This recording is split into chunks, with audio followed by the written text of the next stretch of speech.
I'll never do you no harm. Believe me when I tell you, I'll never do you no harm.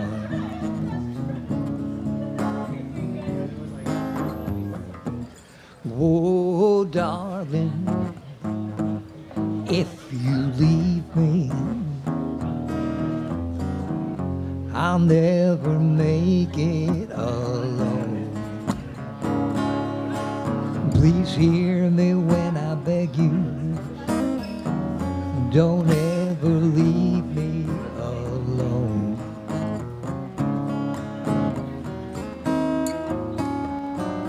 When you told me you didn't need me anymore, well, you know I nearly broke down and cried. When you told me you didn't love me anymore, well, you know I nearly fell down and died.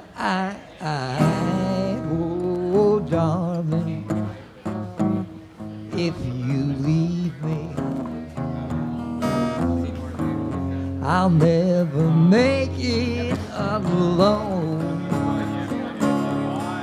Please hear me when I beg you, don't ever leave me alone.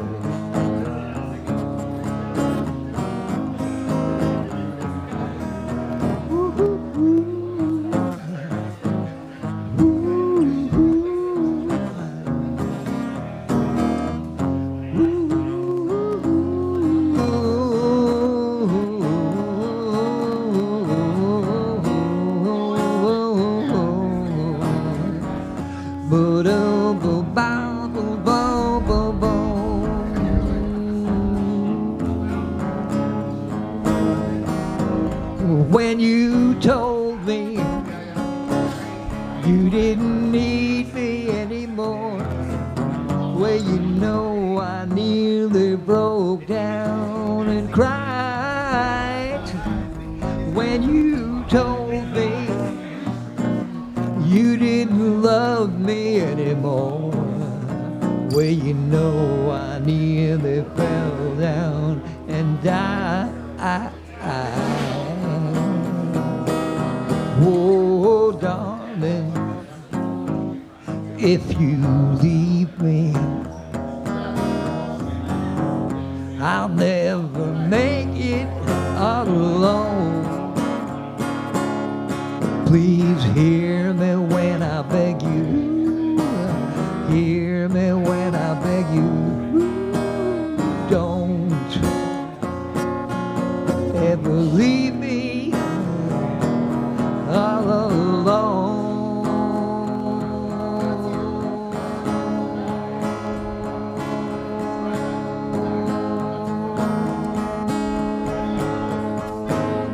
Oh no.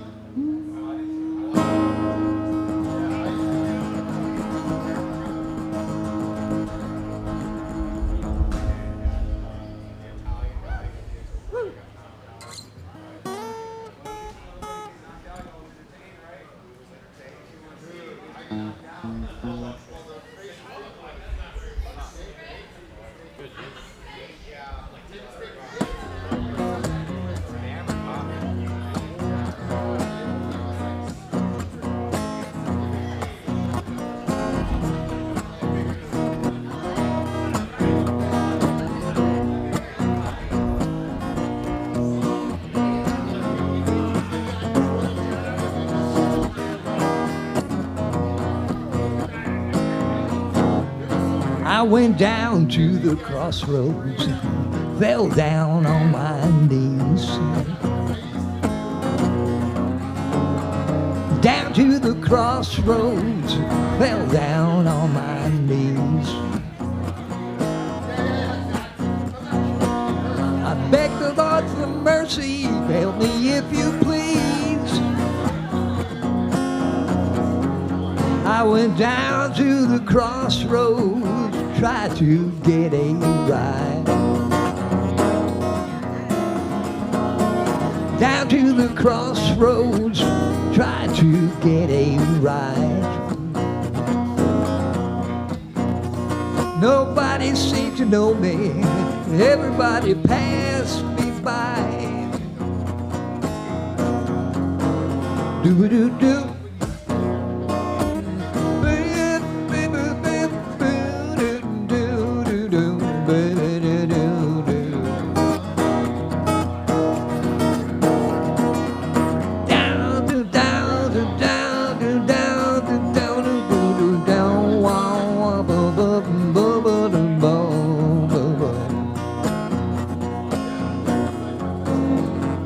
Going down to Rosedale, take my rider by my side. Going down to Rosedale, take my rider by my side. They can still barrel house, baby, on the riverside.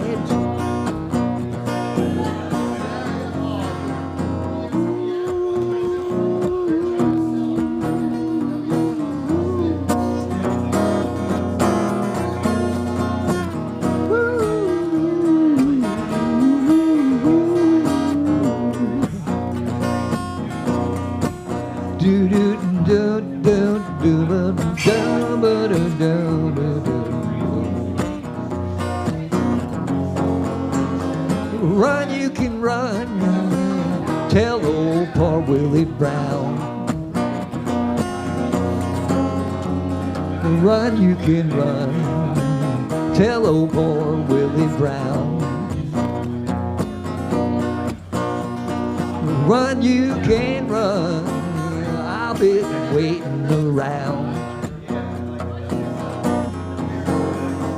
Down to the crossroads, fell down on my knees. Down to the crossroads, fell down on my knees. I beg the Lord for mercy, help me. I beg the Lord for mercy, help me. I beg the Lord for mercy, help me if you please.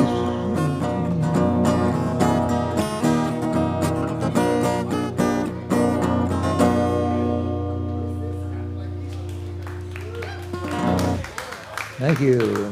Thank you. What are you making all that noise for? What's that about? Seizures. A seizure? You all had seizures at the same moment? That's amazing. Just ignore it. Were you in charge of that? It was just a fluke. Try it again. Try to see if you can make it happen again. 1, 2, 3, 4. I guess that was it, huh? I think it's musically induced. Oh.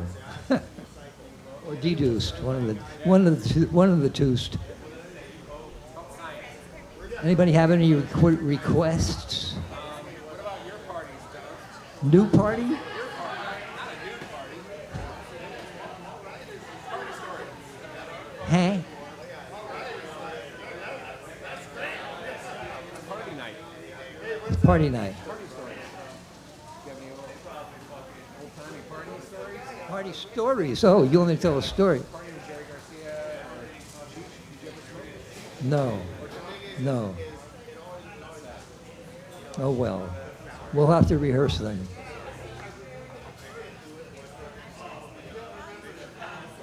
I'm going to play you an original song. And originally it was an instrumental, but every time I played it, the melody couldn't come out well enough. So I put words to it, and they're nice words, and the melody comes out. It goes like this.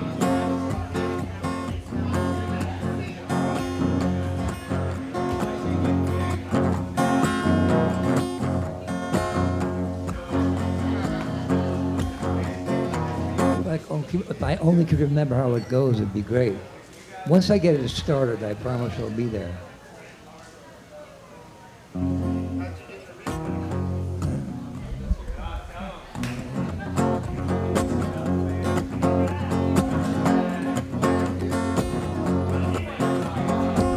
Like the sun, we are empowered ones, full of the love of one. We're on a path that's come, and when the dark is done, we will be bathed in sun, so we will shine.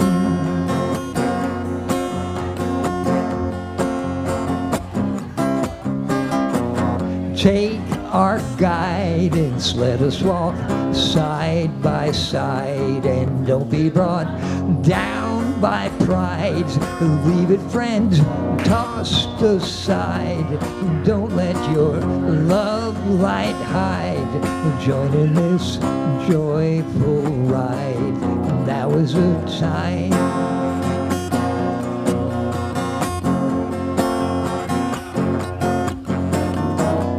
When you grow, there'll be so much to know, living the life that's so full of the light. Take your time getting that holy mind, brighten your day and night in the love light. Now's the time, give it your chosen prime effort and walk the line. Together we'll rise and shine, wearing that sacred time. And yes, it is time to bind together our love.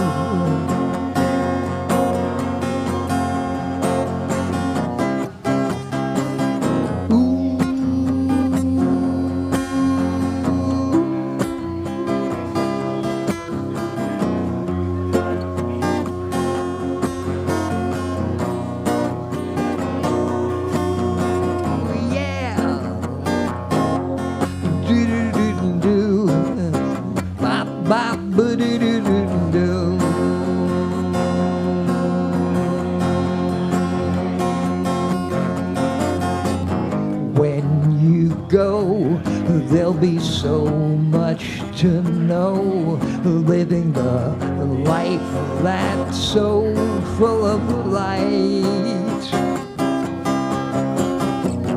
Take your time getting that holy mind, brighten your day and night in the love light.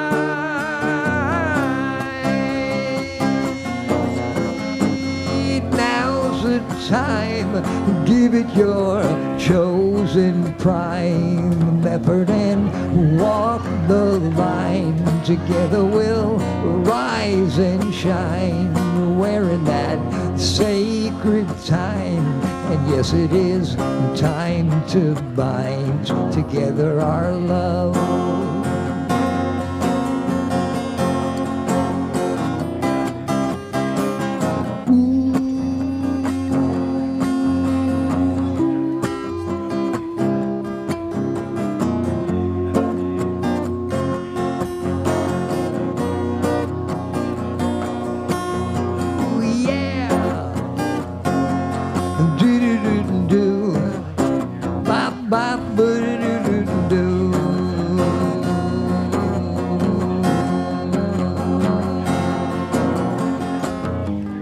When you go, there'll be so much to know, living the life that's so full of the light. Take your time getting that holy mind, brighten your day and night in the love light.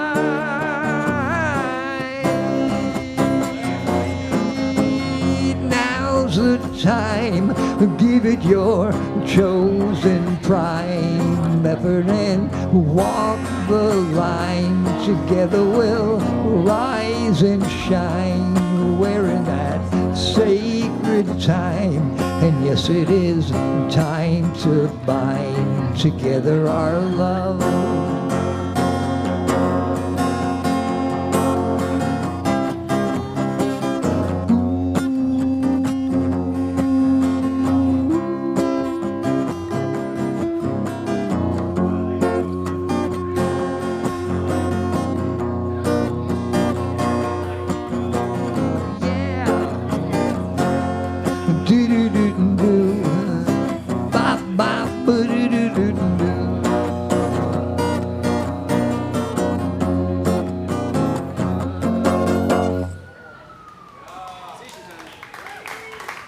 Well, thank you. Thank you very much. Yeah. I think you're right. I started the fire. It was always burning, so It is the the burning.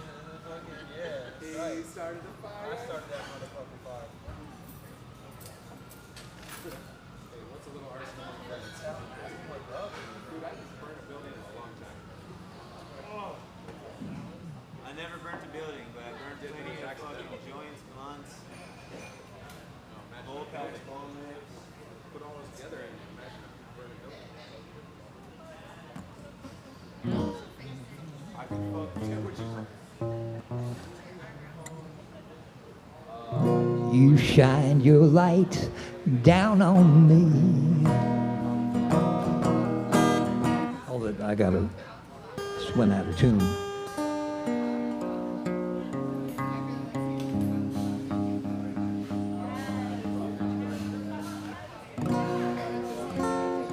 You shine your light down on me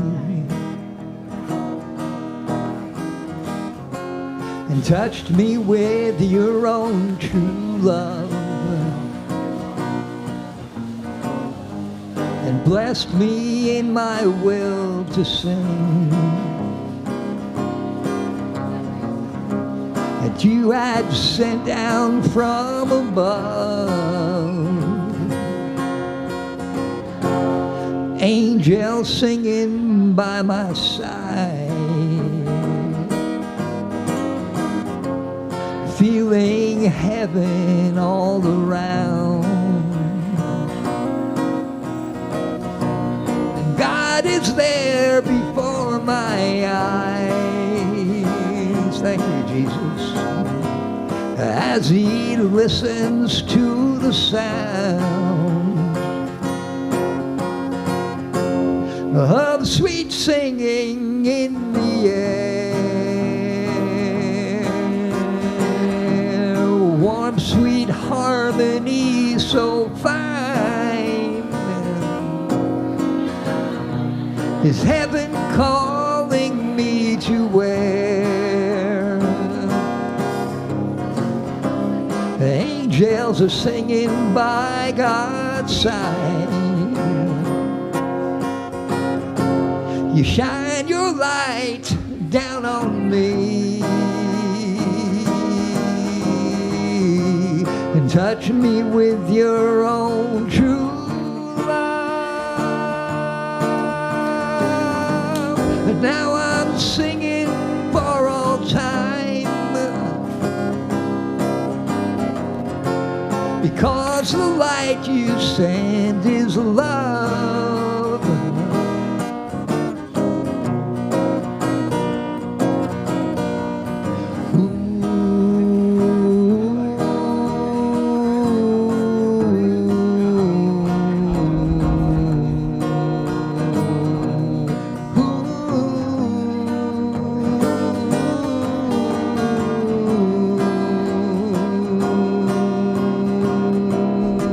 Put it in do ba ba ba.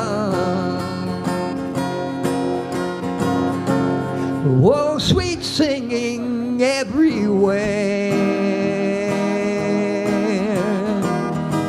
Strong, sweet harmony sublime.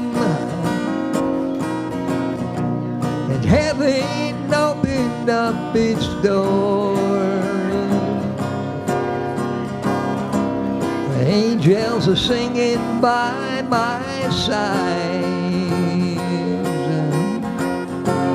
You shine your light down on me and touch me with your own true love. And now I'm singing for all time because the light you send is love.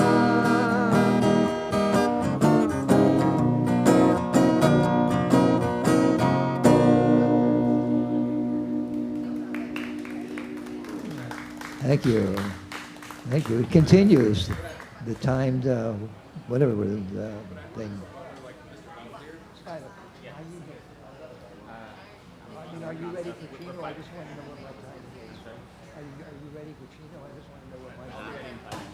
Okay. See you around? See you around? I haven't seen Okay. him. All right, I'm going to do another tune.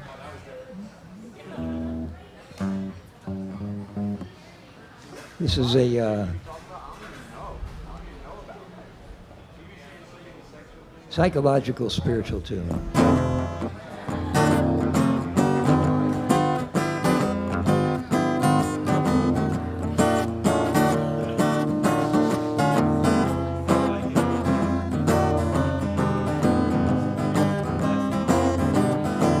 Well, you can keep your mind on the problems that you're living, on the bad times that you've had. And if you do, you will find that your problems continue and you usually feeling sad. Or you can keep calling trouble in, what's gonna happen, and trouble will come your way. And if your mind is occupied with unhappy thoughts, well, that's the way you're gonna stay. You will find that life is exactly how you see it to be. And if you think it's bad, well, you can be sure that's exactly how it will be. Well, I'm telling you, everything's alright. Yeah, we all are fine, and well, you know that's right. Hey, don't you see, if you live your life from moment to moment, you will find it's always there, always here. Why get yourself all involved in crazy hassles? You don't have to worry about a thing. And if you ever find there's something bothering you, something on your mind, all you gotta do is stop and tell yourself, right now I'm alive, I'm fine, I'm telling you, everything's alright. Yeah, we all are fine, and well, you know that's right. Hey, don't you see, if you live your life from moment to moment, you will find it's always there, always here. Ba-do-do-do-do, ba-dum-da-da-da-ba-da-da.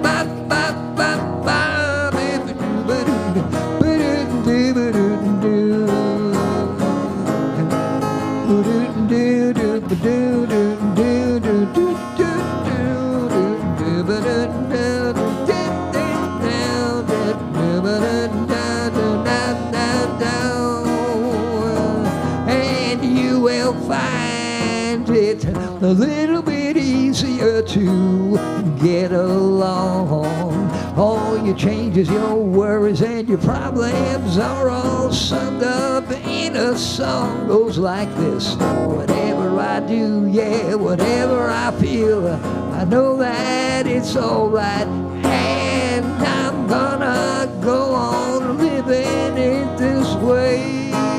Oh yeah, you know I'm gonna go on living it this way. I said whatever I do, yeah, whatever I feel, I know that it's alright, and I'm gonna go on living. I said I'm gonna go on living. Woo, woo, woo. I'm gonna go on living in this way. Way.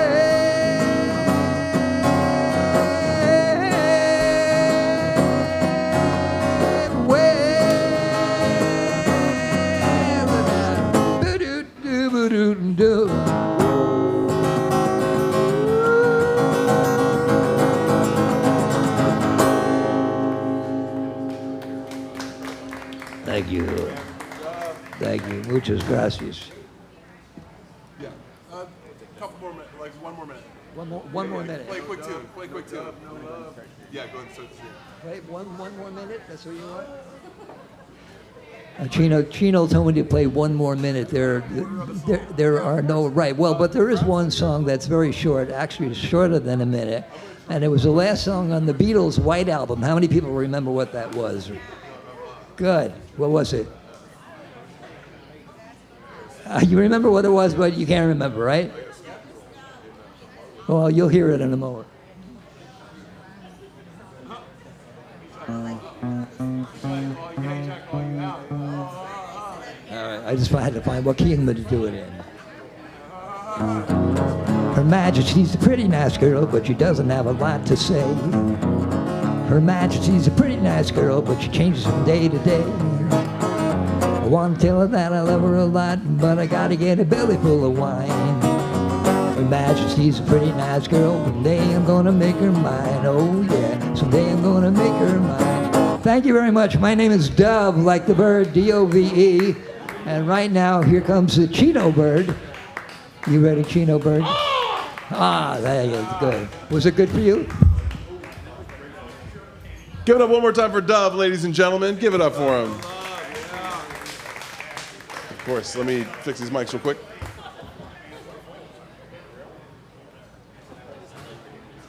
There we go, blessing this side of the room with the gift of sound. All right. That's awesome. Good work. Good work. This is an awkward switch. We'll get it down sooner. Ladies and gentlemen, I feel like it's time to start the comedy show. What do you guys think? Is it time to start? That's a pretty good reaction. That's a pretty good reaction for any other night, but not tonight. Tonight, you found the coolest thing going on a Monday night on Maui, okay? There's nothing else like this going on anywhere else. If you're here for some comedy, make some noise! There it is. I knew you had it in you. Welcome to the Comedy Simulator. This happens every Monday night. Whose first time is it here to the Comedy Simulator? Where are my first timers? Welcome, welcome, welcome. Thank you so much. Did you mean to come here to the Comedy Simulator? Yeah. Wonderful. That's my favorite type. The people who walk in here by accident, I'm like, oh, you might hate this. You might hate this. But you guys are here for comedy, so you're probably gonna love it. I'm gonna warn you right now, it is not a traditional stand-up comedy show. It is a simulated comedy experience. What does that mean? We are not real comedians. You are not a real audience. What does that mean? Nobody's asking you for money, so lower your expectations. That's the rule here. This is an open mic that we're making it seem a lot better. We're putting lipstick on a pig, so to speak, right? We're artists trying to figure out how to do this art, and at the same time, we game show it so that some of the bad sets are still funny. You're gonna see some amazing moments of comedy, possibly some moments of genius. You're also gonna see some people suck at comedy, and that's part of the situation too. But that's also part of the fun. We are simulating this, so we're gonna try to pretend like we're the best comics you've ever seen. You just try to pretend like you're the best audience we've ever had. Sound fair? Trepidation? A little bit of worry? That's fine. We'll walk this line together. I will reward you too. Audience member of the night, you get a free bottle of High Spice Hot Sauce. Someone hand me that bottle right there. Skylar, please hand this to me. One of them, any of them. Handcrafted, island grown, High Spice Hot Sauce. When I say handcrafted, I mean these hands. I crafted this hot sauce. You want my hands in your mouth? This is how you get it. High Spice Hot Sauce. Hey, we got our first big laugh. You might win it. That's how audience member of the night works. Comedian of the night, you will be rewarded and showered with pleasantries and rewards of high fives, handshakes, and respect from your peers. Let's see, theme of the night tonight is party jokes. All the comedians are gonna be having at least a joke, a moment, something to do with parties. That's the theme.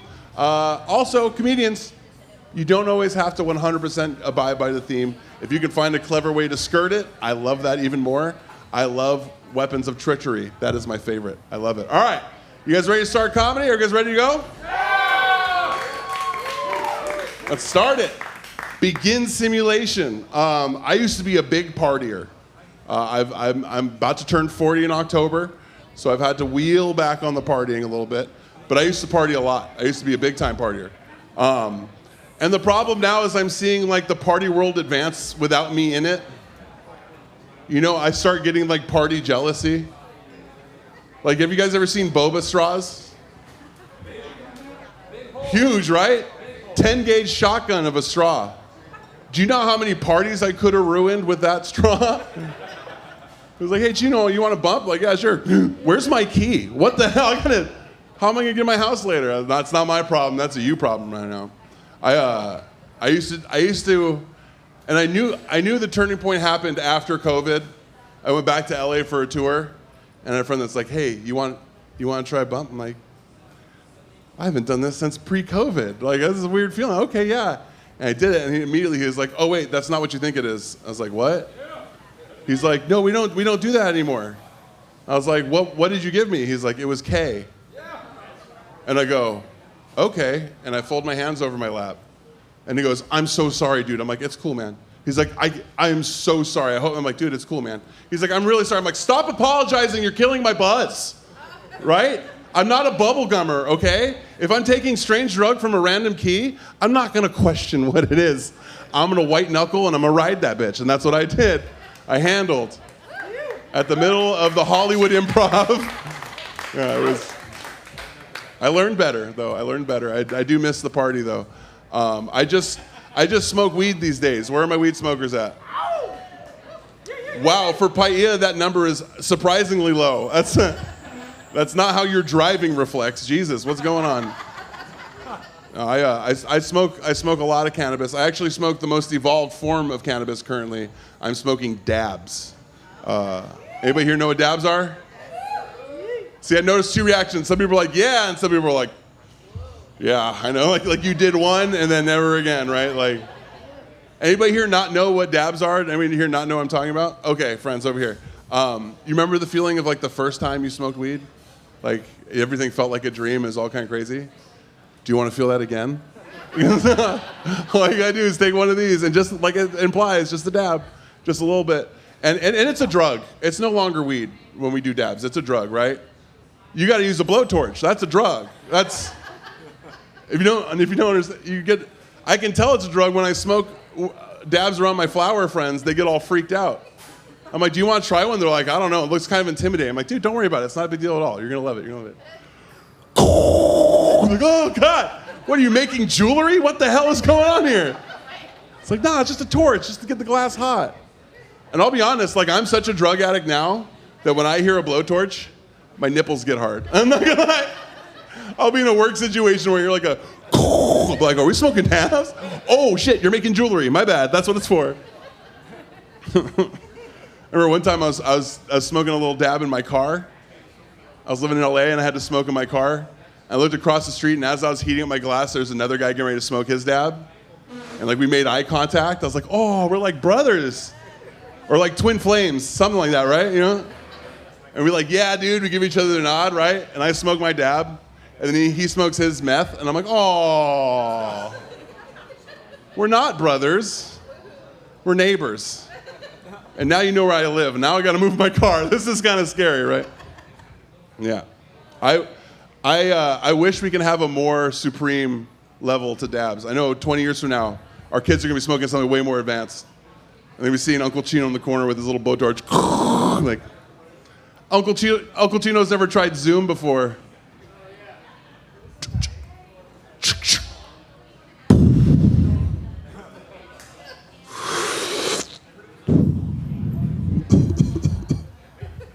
I'm like, dude, load me another one. Shoot me in the fucking face. That looks great. Can I have one?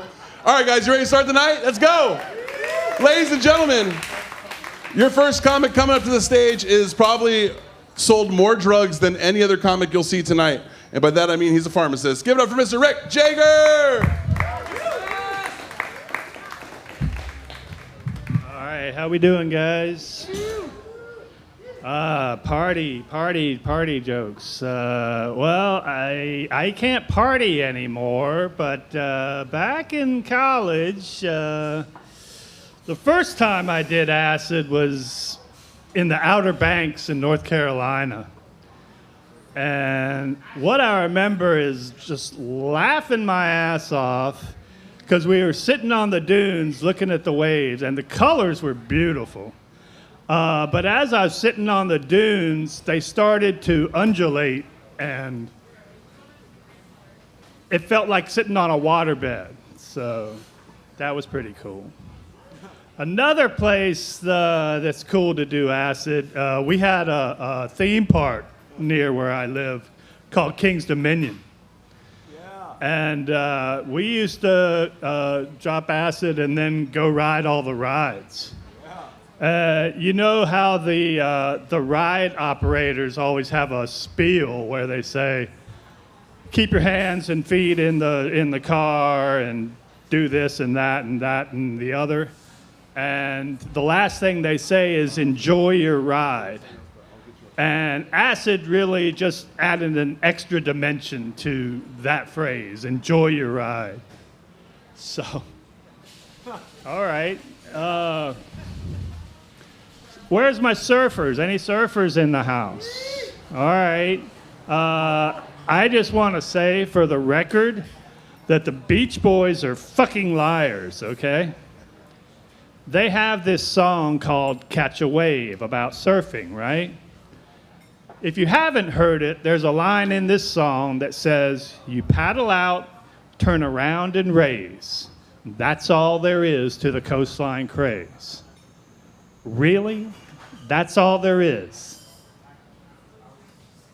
Maybe for you guys that's all there is, but for a guy from Virginia, I think the learning curve is just a little bit steeper than that. They don't say anything about going over the falls, getting caught in the spin cycle, getting your ass dragged across the reef, or, what's that other thing?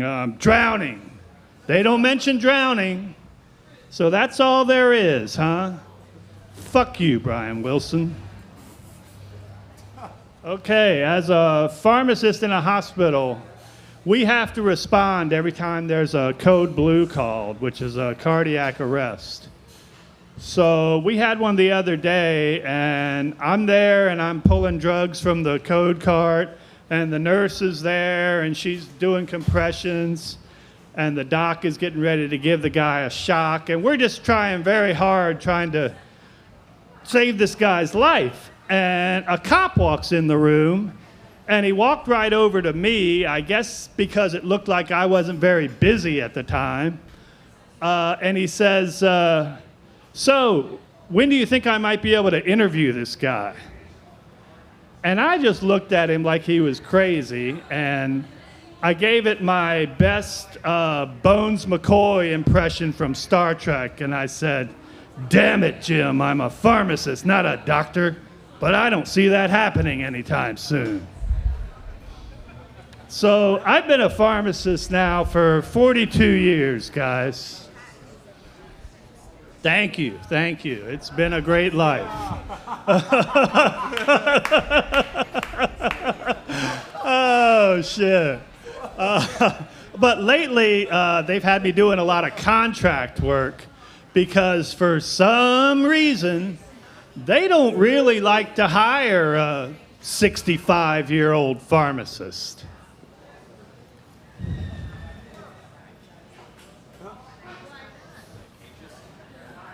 What was I talking about? Oh, yeah, interviewing. I really hate interviewing. I'll do okay with the interview until they get to the question, so, where do you see yourself in 5 years? I'm like, surfing on Maui. Can you help me with that? Yeah, I didn't get that job. I did, however, get an extension on my contract. I'm here till October now. So, yeah. So,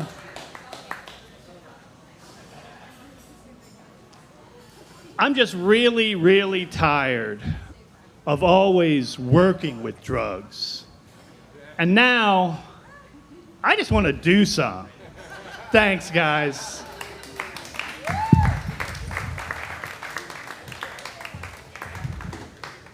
He's touched more drugs than anybody, but hasn't done any of them. Rick Jagger, ladies and gentlemen. Keep it going for him.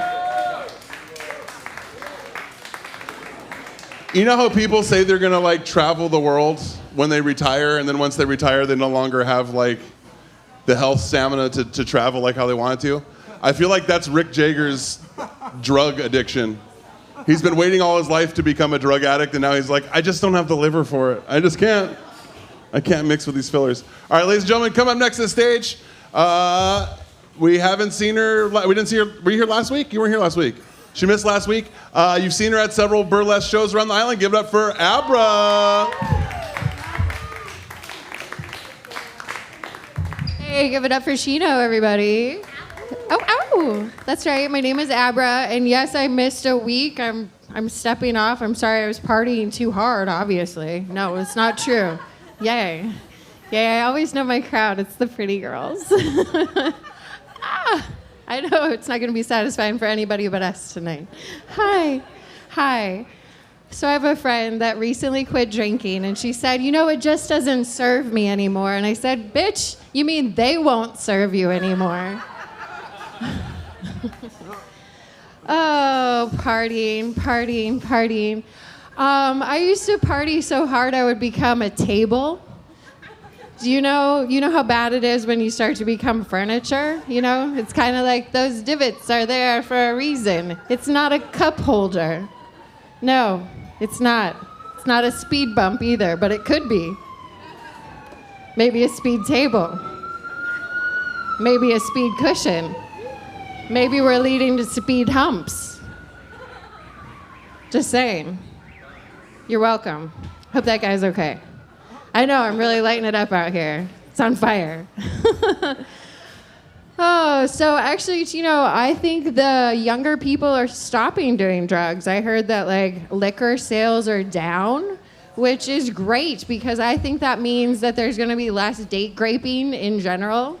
And I'm saying graping because there's people that are eating.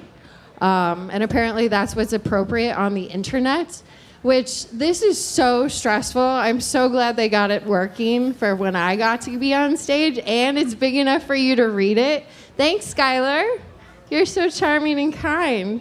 It's like having all of your mistakes publicly viewed.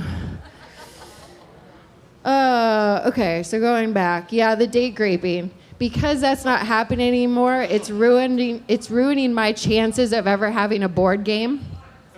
We'll circle back to that.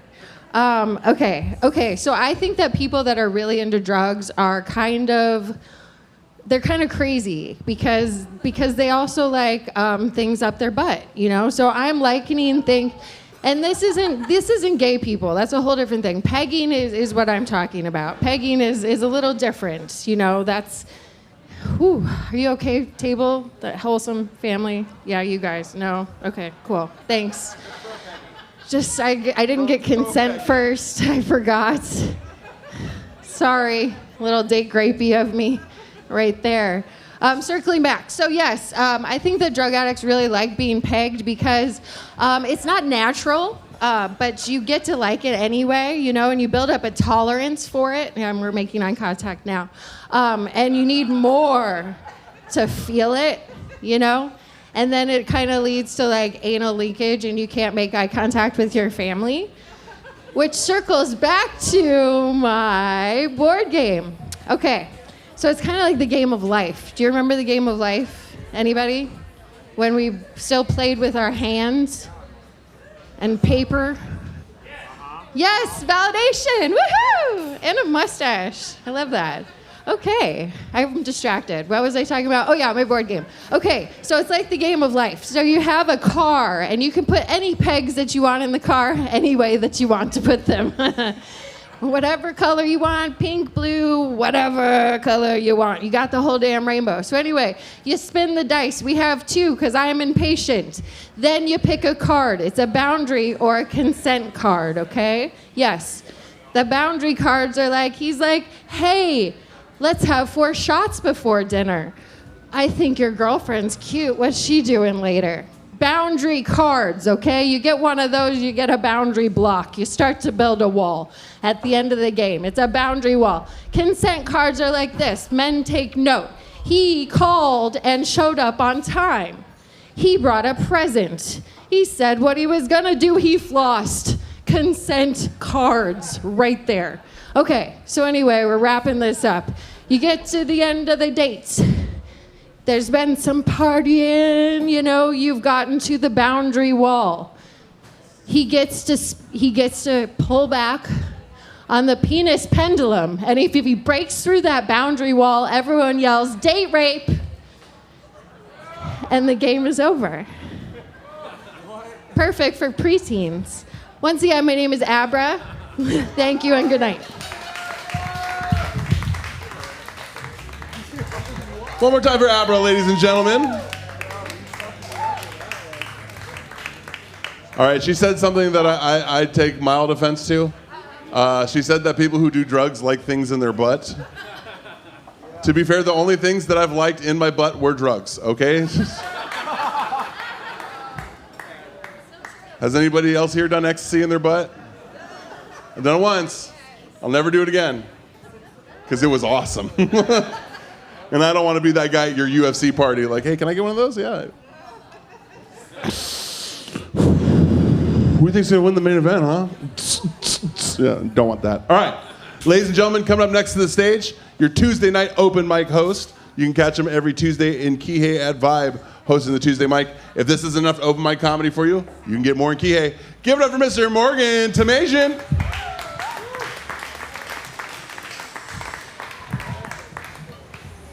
Thanks, everybody. Good to see you all. Dub, nice set earlier. Although, wouldn't hurt you to play some Grateful Dead or something once in a while. But no, I'll just say it. That's okay. No, we are not here for that. Party time. That's the theme tonight. And yes, I, like other old people in this room, had my days of partying. And now it's more like I could talk about the party that's happened later, but I'll be passing out on the couch about 9 o'clock when that party is just starting to get going. And then what's crazy is, like, my neighbors were listening to some really cool music the other day until they told me to turn it down, right? And I was like, thank you. But it's just my band that we're getting ready. We're getting this band together. We play parties. Or we like to say we play parties. We don't have a gig yet, so that's why we're called the 999 Megabytes. All right, thank you. But yeah, no, all fun and jokes aside, I was thinking about starting a group for procrastinators, a support group. I've been putting it off for a little while though. Let's see, what else am I going to talk about? No, I used to party. I still like to party. I'm going out this weekend. I went and saw Earth, Wind, and Fire last night. Fuck. Did you guys go? Everybody was there. At least, I mean, I didn't know who was going to be there, and then I walked up and sat down in my seat because it was all seats. Like, what the fuck is that? You know, you're supposed to be, where's the dance floor, right? Where's the bar? It wasn't happening. It was a very subdued Earth, Wind, and Fire concert. If you weren't there, you didn't miss much. It was raining. I left early, and keep checking my phone, you know, because that's like the party hotline these days. Used to be, when you had a party, you would like tell one person, and then like the whole high school would show up, you know? It was cool. And I went to a bunch of parties like that when I was in high school, and I was never at more parties that I wasn't invited to. And they start to realize you're not invited to that party. Hey, who do you know here? Oh, no, I just came with some friends. Well, who are they? I don't know. Oh, I don't know. No, you have to leave. And I'm like, fuck, this party's raging. You're telling me to leave? Shit. So I went out, got in my car, and got on the phone. I called the sheriff and said, hey, there's a party at 302 Kamalii Street. Fucking, and the fuckers just pulled out, and they took a crazy left turn and almost cut me off and almost killed my family, you know. I don't have any kids. I'm not married, and I know that sounds dark. What I meant to say is I'm super rich. Yeah, so much money. It's just great. Anyway, no, sorry about that. I gotta check my notes here. I was in a bar. The other day I was like, looking up at they had the news on. It wasn't a game, wasn't World Cup. It was like the news. It just cut to the news, and they're showing like the war and stuff. And I was there, and this guy's like, "It's all happening, man. It's happening soon." He's like, "I got a bunker. I got 4 years supplies, everything." He's like, "You and me, man. You can come with me and be there. We'll get through this. It's all gonna happen real soon." I'm like, "Who are you?" The fuck? And no, if it's gonna happen, like, I don't want to be surviving that. I want to be, more like headed toward the mushroom cloud with the windows rolled down and Highway to Hell blasting on the stereo, because I do not want to live through a post-apocalyptic thing. Anyway, have a good time tonight, everybody. Get home safe. Aloha. Morgan Tamajan, ladies and gentlemen, keep it going for him. So whether or not you guys know this, we're actually live streaming this on YouTube currently. That's what this comment section is scrolling right here. Currently up to close to 3K viewers already. Hundreds of comments going. You guys can follow us on YouTube if you want, at Comedy Simulator. You guys, subscribe, follow us. We're 200 away from monetizing. Help us make some money. This is an open mic that happens in the middle of the Pacific Ocean in Hawaii on the island of Maui. Thank you guys for tuning in. I know it's probably late where you guys are. I'm pretty sure the main competition that we have on YouTube Live at this hour is Chinese food trucks. I mean, that's a lot to compete with. I love watching them make food. It's pretty dope. You guys should check it out. But check out our Comedy Simulator at Comedy Simulator on YouTube, and you can follow this live stream every Monday that you can't make it. Now, coming to the stage, one of my favorite comics and favorite people on Island. Give it up for Miss Rhonda Lee Kitts. Keep it going for Chino LaForge. My name is Rhonda Lee Kitts. And put your hands together for the live chat. It's very, very mean all the time. And it's a good thing though, I'm not suicidal anymore. I have a theory. I have a new theory this week. And my theory is that the live chat doesn't exist and that it's just Chino when he gets off stage and he's just commenting all this mean shit he thinks about us all the time. And to prove a point, if the chat is exclusively Chino LaForge, chat 69, 69, 69 a bunch. Hey, Barry McCockiner, shout me out. You can Venmo me at Rhonda Lee 88 $1 for shouting you out. I'll shout out. Those bangs say run. It's because I cut them this morning myself. Tonight's party night. I was thinking about it. Hey guys. Back over here. I was thinking about party night. And honestly, most recently I was a wedding planner for a few years. And I thought of all the wedding parties where I saw speeches happen. And who here has seen a train wreck wedding speech? Yeah, good amount.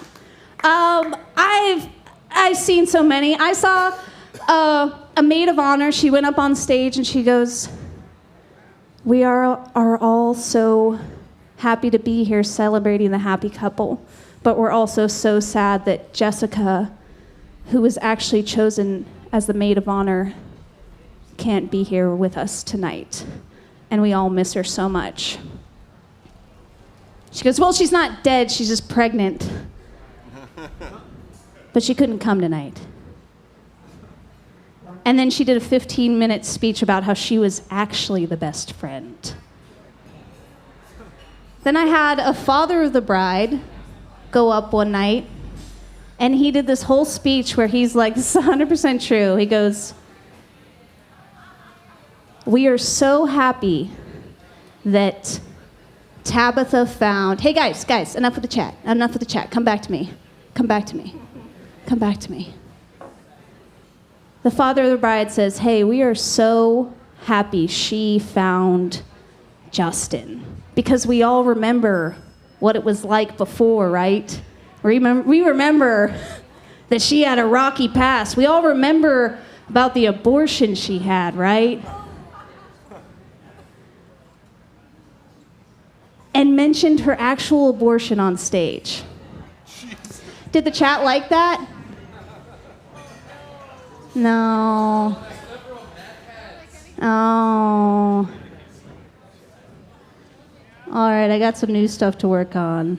Oh, I'm not where I thought I'd be in life at this point. I thought I'd have more money. But then I realized, I'm like, oh, my brother is very successful. My brother has a great business. He makes a lot of money. So I'm like, I think I'll be fine. Then I remember that he had 4 kids. And I'm like, God damn it. I'm not going to see a dime of that. I'm like, fuck them kids. That's my birthright. Now I understand how Scar felt in Lion King. It was supposed to be mine. All right, you guys, my name's Rhonda Lee Kitts. Thanks for nothing.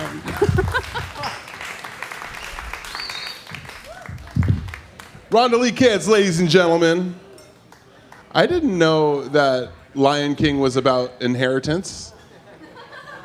Because Disney movies are all like, they're all like supposed to be parallels for something else. Like Land Before Time was supposed to be for tolerance, racial and special needs tolerance.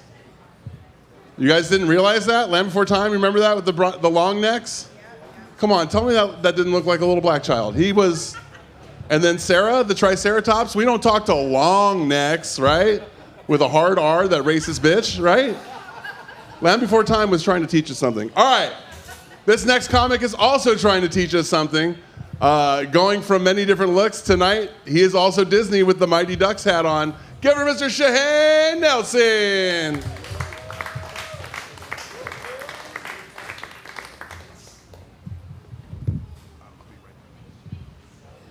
Hello. My name is Shane Nelson, and this is a story about a party. I am a first descendant of the First Nation. My family is Lakota from Standing Rock. And this is a story where, okay, whatever. This is a story about a birthday party that I went to for a 3-year-old at Standing Rock Reservation. And this is a true story about when my uncle Joe Bear, at a 3-year-old's birthday party, grabbed the mic and gave a speech. And this is the speech that Joe Bear gave. Oh, yeah. Hey there. How's everyone doing? Yeah. I just wanted to get up here and say happy birthday, little Joe Jr. Junior Bear. Today, Junior Bear turns 3, yeah. And so I want to talk about some life lessons. Like, sometimes in life, life's gonna be hard, yeah. Like, maybe you're born with Terry's face. Real ugly, yeah. That's a shame, it makes a hard life. Or maybe you're lucky like little Joe Junior Bear, and you're born with good looks like your uncle, yeah. Well, that's not why we're here. We're not here to talk about my good looks, though. We're here because it's little Joe Junior's birthday. And now he's a man, he's 3, yeah. And sometimes Joe, I want to say Joe, life's gonna be hard, yeah. There's about 3 more minutes of this, miss. You better buckle up. Sometimes you're trying to climb a tree, you're trying to get away from a bear. And there's another bear climbing that tree trying to get you, little Joe Bear. And who's to say there's not a second or a third bear? It's not up to me how many bears are on the tree. Actually, it is. It's my story. There's 3 bears on this tree. Joe, I just want to say, you should probably find a wife. Yeah. You need a woman with fried bread tattoos. Yeah, grease burns on her wrists because she makes the best fried bread. And that's like 3 minutes of a 20-minute speech my uncle gave at a 3-year-old's birthday party. Nice. I'm glad you like that. Does the chat like it? Getting up in front of people is stressful. I wouldn't do it. Nice. They feel bad for me. Cool. Is the topic awkward speeches? Maybe. Fun fact, in college, the only class I ever failed was public speaking. And now I'm a comedian and a priest. Funny. It's funny because it's true. I bless all of you. With the powers vested in me by God. Here's another party story for you filthy animals. I'm not allowed to go to method party or like parties where you dress up in character. Like I got kicked out of a pirate party, which is a fun. Have you ever been carried out of a pirate party by 8 other pirates? They make you walk the plank. But here's the story I really want to tell you guys: is I went to a white trailer trash themed party, and I was so good, dude. This girl, she was making tattoos on people, and she's like, "What tattoo would you like on your chest?" And I was like, "Write NAR." Like G-N-A-R, NAR. And I was hammered drunk. And she writes on my chest. I'm walking around the party, and everyone has a problem with me. This one guy grabs me, and he's like gonna punch me. He's like, tell me one person you know where I'm gonna punch you in the face. And I was like, what is happening? Eventually, I got kicked out of that party. And I get home, and I'm looking in the mirror. I'm like, what's wrong with me, you know? And then I read my chest, and it says like, I'm like, is that Regin? What's that say? She wrote the N-word on my chest, dude. I was walking around this white trash party with the N-word on my chest. And that's how I will finish this. Goodbye. My name is Shane Nelson.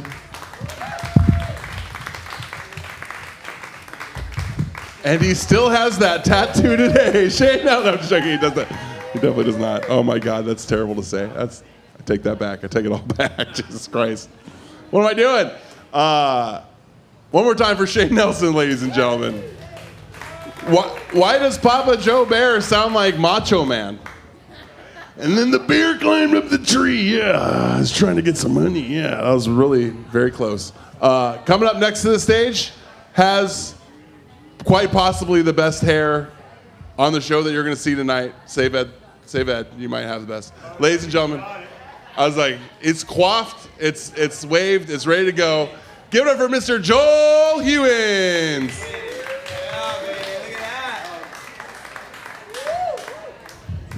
Everybody keep it going for Chino, huh? Party night. Here's the thing, right? I had a liver transplant when I was a kid, so I never got invited to too many parties growing up. That's not entirely true. I got invited to this one decoy party where me and 3 other social rejects had to realize that we weren't invited to an actual party. So we started smoking weed and became stoners. Shout out to Ivan and Chuck. Love you guys. Let's see here. I got a haircut today. My first haircut in like 5 years. It came with a weapons permit. I don't know what to do with it. The stylist told me, hey man, you look lethal. You're gonna need this. I got this mullet because I got a really pretty girlfriend. She has a mullet too. I thought it'd be cute if we matched. We look like a match made in the back of a pickup truck. She has more of a North Carolina mullet than say like a California mullet, but she still uses soap. You know what I mean? She's into chakras. She talks about chakras, but she still uses the word retarded. You know, she's like a perfect middle ground. She's great. I'm head over heels. I gotta check my notes. I just got distracted by a tangent there. Let's see here. On my way to this mic, I actually got pulled over by a police officer for just looking too fast. I said, sir, I can provide you with this weapons permit, but no ID. All right, I had like a really, really risky joke to close on, but I don't think, you don't. All right, my girlfriend, this might be really lewd to talk about on stage, but my girlfriend described my penis for the first time the other day. And the exact vernacular that she used, she said, "You have a fat cock." Now, here's the thing about that. I don't know if that's good or bad, right? So I'm like, what do you mean fat? Is fat like type 3 diabetes? Like how fat are we talking here? Like, and she's like, yeah, you have a fat cock. And I didn't know how to respond to that, so I said, babe, you got a fat pussy, but spelled with a balanced pH. Come on now. Thank you. And then she said, dude, you're silly. You're a faggot spelled with PH. And I said, yeah, baby, that's me. Your big fat cock faggot boyfriend. Anyway, I'm out of here. Thank you.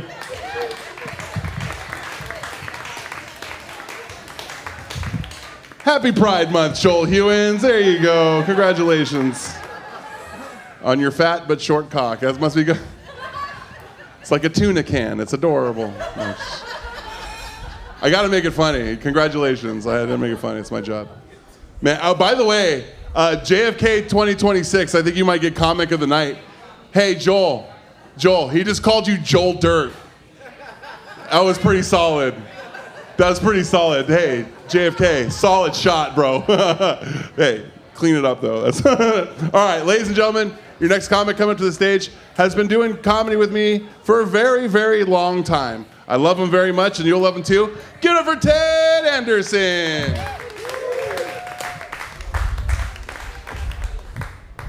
One more time for Chino LaForge. I'm so sad that you told them that I've been doing this for a long time because they're going to expect so much better than what about to fucking happen. Doing it well. Yeah, no, not well at all. Hello, people. How are you? Are we okay? Do we want to learn an anatomy fact tonight? All right, first fact. A man cannot initiate urination and speak at the same time. Thank you, Joel. Second fact. When a man finishes urinating, he has an uncontrollable head-to-tail shiver that takes him over. I tell you this because anytime you're in a swimming pool and a guy starts talking, he just pissed next to you. I have TMJ problems. I have jaw problems. Anybody else have TMJ problems? Raise your hands. Okay, everybody, we're going to do this together. This is an exercise to help TMJ. Open your mouth once, as wide as you can. Yeah, come on in the back. You said you did. Do it. Open up. Okay. All right. Now, what you're going to do is you're going to put your fingers on either side of your cheek. You're going to find a part that hurts. You're going to push down it as hard as you can. You're going to open your mouth all the way up. And then side to side. And then come back. Open your mouth up again. Now you're all third base ready. You're welcome.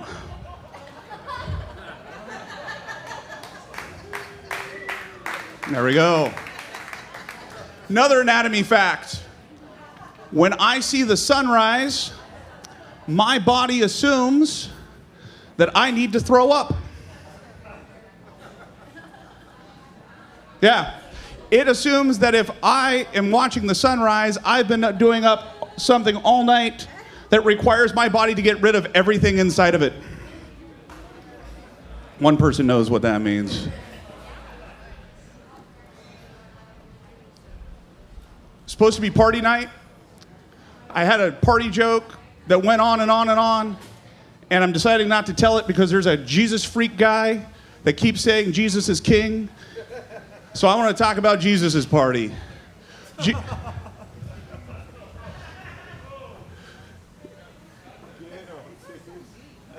I know what happened. I went to Catholic school. I know what happened in the Bible. I know what Jesus would do. People say, what would Jesus do? I know exactly what Jesus would do. He had the largest army in the world hunting him down, and he threw a party at a bar. I know it was a bar because I've seen a picture. They're all seated on one side of a table. That's a fucking bar. Who takes that picture? The bartender. Jesus ended up getting so drunk, he held up a cup of wine and was like, this is my blood. And everybody's like, we know, you've been drinking all night. And he was like, eat me. And they were like, Mary Magdalene first. So him and the boys get too drunk. They get thrown out of the bar onto the street. Cops show up. Judas turns out to be the guy that gets a little too touchy-feely, ends up kissing Christ. Guy gets his ear cut off. Jesus puts it on upside down. He disappears. 3 days later, everybody thinks he's dead. And he shows up.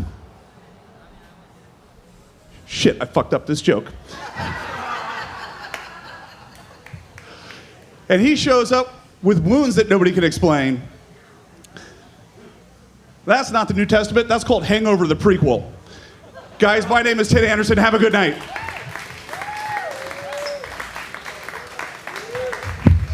Ted Anderson, ladies and gentlemen.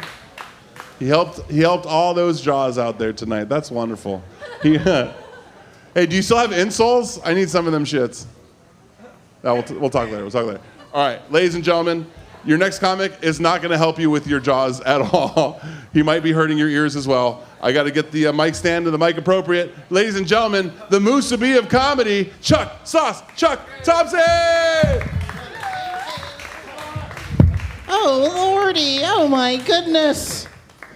Wow, what a room full of beautiful people and America's worst incels. I love it that every time a woman came on stage, it was just like green puke emoji, which means they're definitely in somebody's basement. I hope it's theirs. Thank you very much, Gino. That's right, I am the Spam Musubi of comedy because I'm a lot cheaper after 2 a.m. at an ABC store. Don't wrap me in saran wrap ever. No one wants to bite into that. That's not good. Oh my God, tonight is party night, and based upon the people in the comments, I'm gonna talk about the most important party ever, the Republican Party. Am I right, everybody? No. Yeah, okay, I get it. You got the Republican Party, you got the Democratic Party, and then the Independent Party, right? Which is a lot like women. Independent shouldn't exist. Just kidding. I'm terrible. I vote blue. I'm a Smurf all over. But I am here to talk about party night. And the most important party I want to talk about is the lies that they speak to us, guys. I was at Safeway earlier buying chicken wings for $7.99, and it said party size. Is everyone doing cocaine and hallucinogens at the Safeway party? Party size. I ate it at my lunch break, and I was back in 5 minutes. I threw a big house party growing up. My name is Charles. I'll take that. Is that a salad? No, never mind. And I threw a big house party in high school, and I'm from Connecticut. And this guy at my house party got really drunk, lost the game of beer pong, and then he called everyone in the room the N-word. And then we kicked Sean Casey out of my house because Sean Casey is a fucking loser. And then Sean Casey broke my screen door, and I was able to collect up all the cans and return them. And with that money, I was able to go down to Home Depot and fix my screen door entirely, right? Now, cut to 3 weeks ago, my dog Daisy jumps out a window to eviscerate a chicken and destroys my screen window. And so 20 years ago, when I broke a door, I was able to spend $18 and get the whole thing fixed. Mama and Papa Thompson didn't know what happened, right? Daisy broke a window, killed the chicken, and I go to Home Depot to replace my window.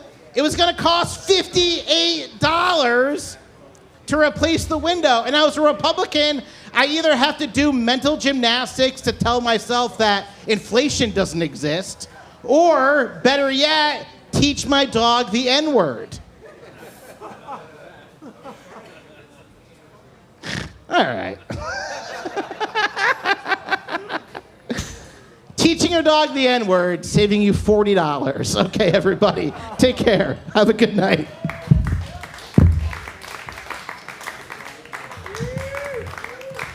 All right, I'm shutting this shit down. I don't like where this theme is going, okay? I've noticed a reoccurring theme through several sets, and y'all need to cut that shit out, all right? Knock it off.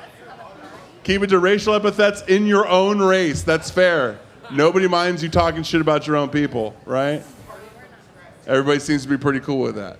But, all right. I didn't mean to make that sound policing. I was trying to be funny. That got the wrong tone. Everybody backed up on me. What happened? Is this Thanksgiving? We can let go, guys. I'm not your family. All right. Oh, that's right. Ladies and gentlemen, you saw the mulleted boyfriend, but you have not seen the mulleted girlfriend. Are you ready to see the mulleted girlfriend? Ladies and gentlemen, give it up for Abby Rose.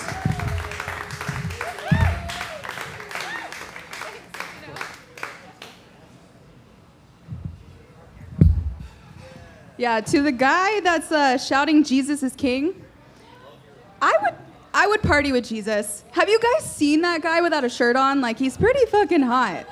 And he turns water into wine. So, I mean, that's my kind of guy. But, yeah, party jokes. Huh. I guess the first time I did cocaine was kind of a joke. I don't even know if it was, like, fully cocaine because I snort some and I think it's a good idea to, like, chase it down with soda. And the soda, like, fizzed. It followed the cocaine trail out of my nose and, like, fizzed all the way up and out. And, yeah, that started my cocaine high. And most of it was baking soda. But after that, the little bit of cocaine that was in that, yeah, it got me pretty high. I was like a schizophrenic cat, like, waiting for the laser to come back. Like, I was at a billiards house with some friends, and I'm just like, oh, was that the laser? Oh, my God, no, that was... Nope, okay. Shit, okay, it's coming though. I know it's coming. Guys, the laser's gonna come. That was basically like the whole part of my high. Didn't do that again, but first time I smoked weed, I swear that shit was laced and it wasn't because everybody else in the room was normal. But I was like fucking tripping balls. And there was like a switch in my head where like every 5 seconds it would just cut on and I'm like, guys, it's happening again. And they're like, what the fuck is happening? And I'm like, I don't know, it's happening again. And every time I'd say it's happening again, it would fucking happen again. And so that happened for like, I want to say 45 minutes. And then when it finally stopped happening again, I just like was normal high and just like got the munchies and like, I don't know, was really thirsty. But yeah, now I'm a dabber, actually. And so I use the whole blowtorch and everything. I'm over here freebasing marijuana. And it's my preferred method. My dab rig actually does look like a meth rig, though. And it's kind of funny when my friends come over, or I don't have like a portable rig, so I'll like be ballsy and I'll take my whole glass rig out sometimes to the beach or something. And I'll just whip it out, and they're like, what the fuck is this science project she's got? And I'm like, you guys trying to get high? But, yeah. First time I did LSD, that was another fucking...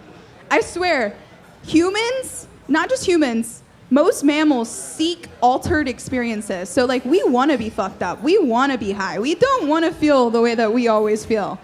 And so I was always seeking that psychedelic experience.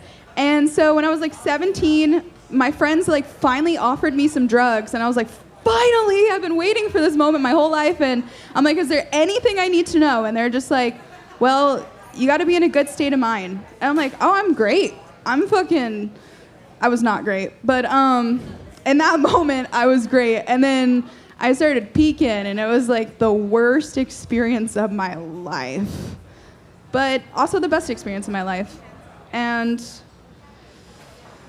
yeah, it basically ended with me, or the peak ended with me just begging them to let me die because it was just so intense. And towards the end of it, I was just like, wow, I have purpose and there is a God and like the suffering is all worth it and we're all here for a reason. That high. Speaking of how high, the highest I've ever been, I swear was like, I went through a McDonald's fucking drive-through and I was with 2 other friends. And, you know, it was like, we just pulled an all-nighter, so I don't know if I was like that high or just sleep deprived. And we had gotten everything we ordered, everybody had paid, we had everything, and I was just sitting there for at least like over 5 minutes, and they're at the window talking about us, like, are they okay? And She opens the window. She's like, honey, are you good? And I'm like, oh, fuck. And I just drive off. And my friends are like laughing their ass off. And I'm like, well, you guys can't really laugh at me. You fucking let me sit there. We all sat there fucking high out of our minds, just sitting in a McDonald's driveway. But that's basically, I don't know. I don't really party anymore. I think the party stops like 10 p.m. sharp, latest. So anyway, that's my time. Thanks, Chino. Keep it going for Abby, ladies and gentlemen. And I'm so happy that you and Joel met at Burning Man. You guys make a wonderful... Oh, what, a bunch of Burning Man people here? Yeah, shocking. All right. Ladies and gentlemen, your next comic coming to the stage joins us originally from the Big Island comedy scene, and she's a Maui resident now, so we get to have her here on our shows, too. Give it up for the lovely Miss Lindsay Roth.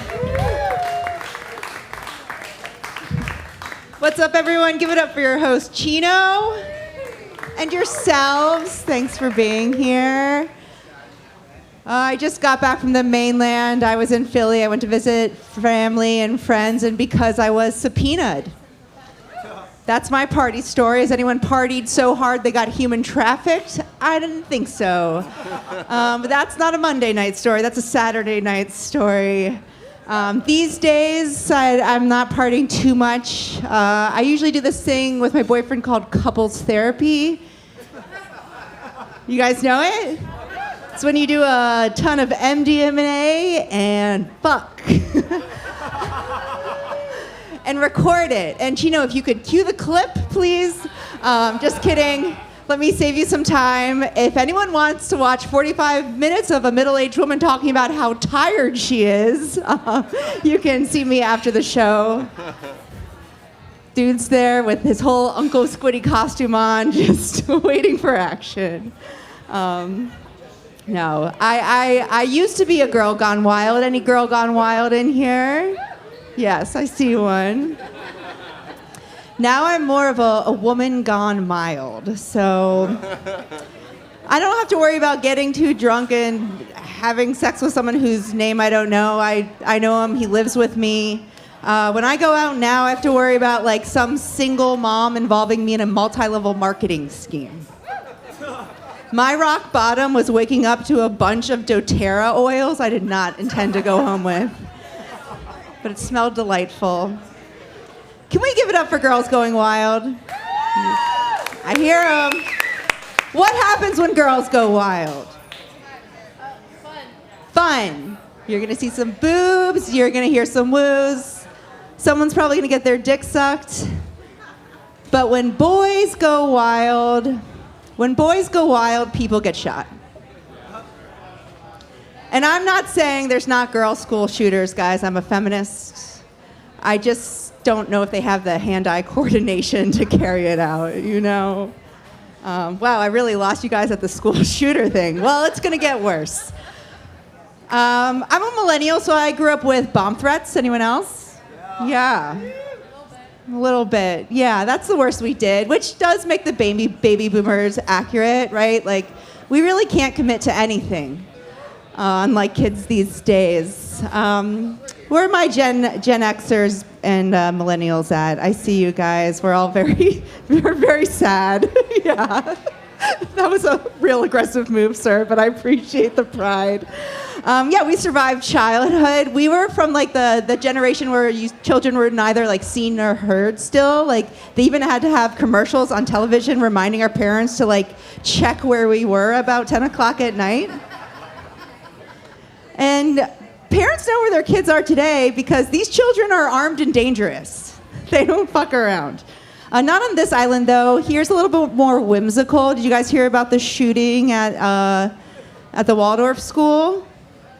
Or sorry, it was more of a loosing of bow and arrows. Arts and crafts got real aggressive one day. You don't like that. It's not real. But wouldn't that be adorable? Just a little medieval archery instead? Okay. Don't worry, in this hypothetical scenario, it was a female shooter and no one was harmed.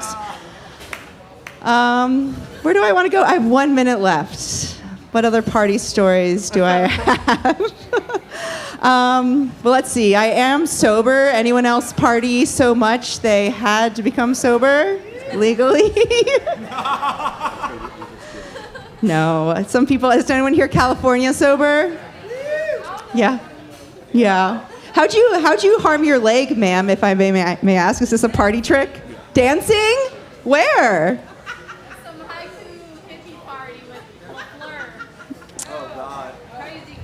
Flinging me up in the air. Okay. Freestyling swing dance. A freestyle swing dance party. That's pretty much as wild as Maui gets. I love hippie parties because drugs is like the least weird thing that happens there. There's like swing dancing and alien seances and sound baths, which is the only bath anyone takes here. Thank you guys so much. My name is Lindsay Roth. Give it up for your host, Chino. Keep it going for Lindsay Roth, ladies and gentlemen. Do you want to hear my awful tag to her shooter joke, or should we keep moving on? You want to hear the awful tag? All right. What I was going to say was, you're right. A lot of the female school shooters aren't very successful because the best female shooters are trans. Statistically. All right, coming to the stage. Who did I say was next? Shit, dig me out of this hole. Oh, that's right. Ladies and gentlemen, coming up next to the stage, you've seen him out on the Paya roads. Give it up for Uncle Squeedy.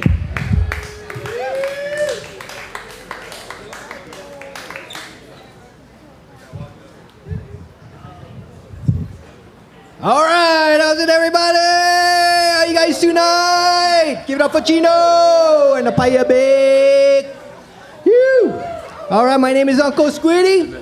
We here tonight for talk about some parties, eh? Everybody like parties, had some good times, so that's one good subject. My earliest remembrance of parties was when I was Hanabata days, eh? I'm gonna go with my friend, Boy Boy Jr. No relation to Shane's family, Juniors, but this is the Hawaiian Boy Boy Jr. Yeah, no, full Hawaiian luau, yeah? We stay cruising, yeah? We stay watching all the aunties and uncles dancing, singing, good fun, yeah? They stay drinking. Next thing you know, big scrap! Bruh, Boy Boy Jr.'s uncle, his name is Quicksilver. I don't know if you guys heard of him. For real, that's his name, I'm not lying. And he get brothers, Hi-Ho Silva, and one other brother, Sterling Silva. If you guys been around a long time, you know that family. But anyway, Brother Quick was scrapping with his cousin. Throwing blows, everything. Bro, it was nuts. And then after we found out was because his cousin's honey girls was spreading the aloha too much, yeah? So they went out for scrap. And then, so later on, next thing about parties here on Maui, high school time, we would go sneak into Seabury Hall.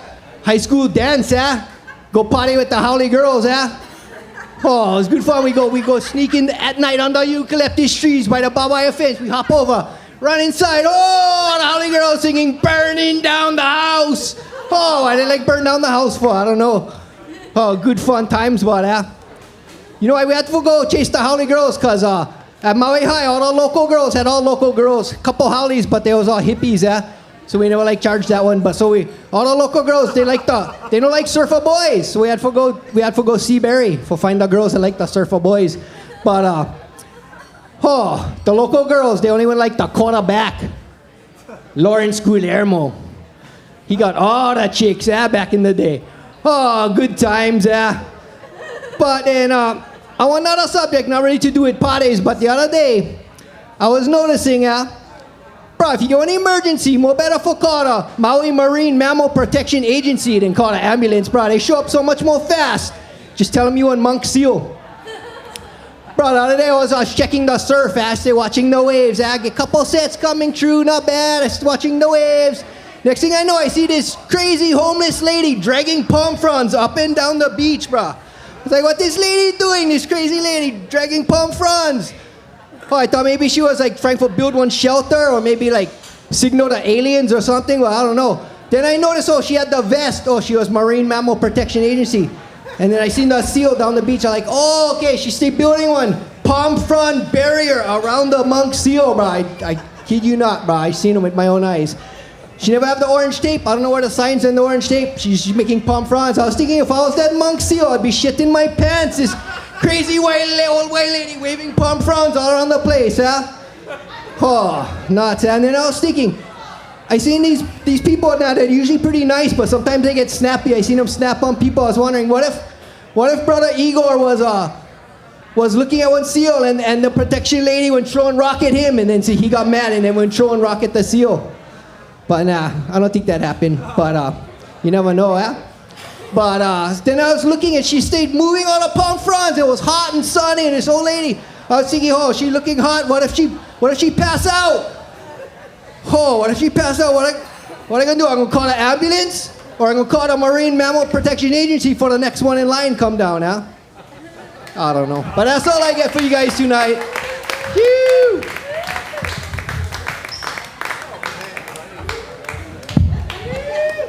Uncle Squiddy, ladies and gentlemen. Next time for live stream, we need to have subtitles for him or something. In the perfect Queen's English, too, so everybody can know what he's saying. All right, ladies and gentlemen, coming up next to the stage, a comedian that I know is very happy the World Cup is going on right now. Former professional soccer player. Ladies and gentlemen, give it up for Ed the Dread!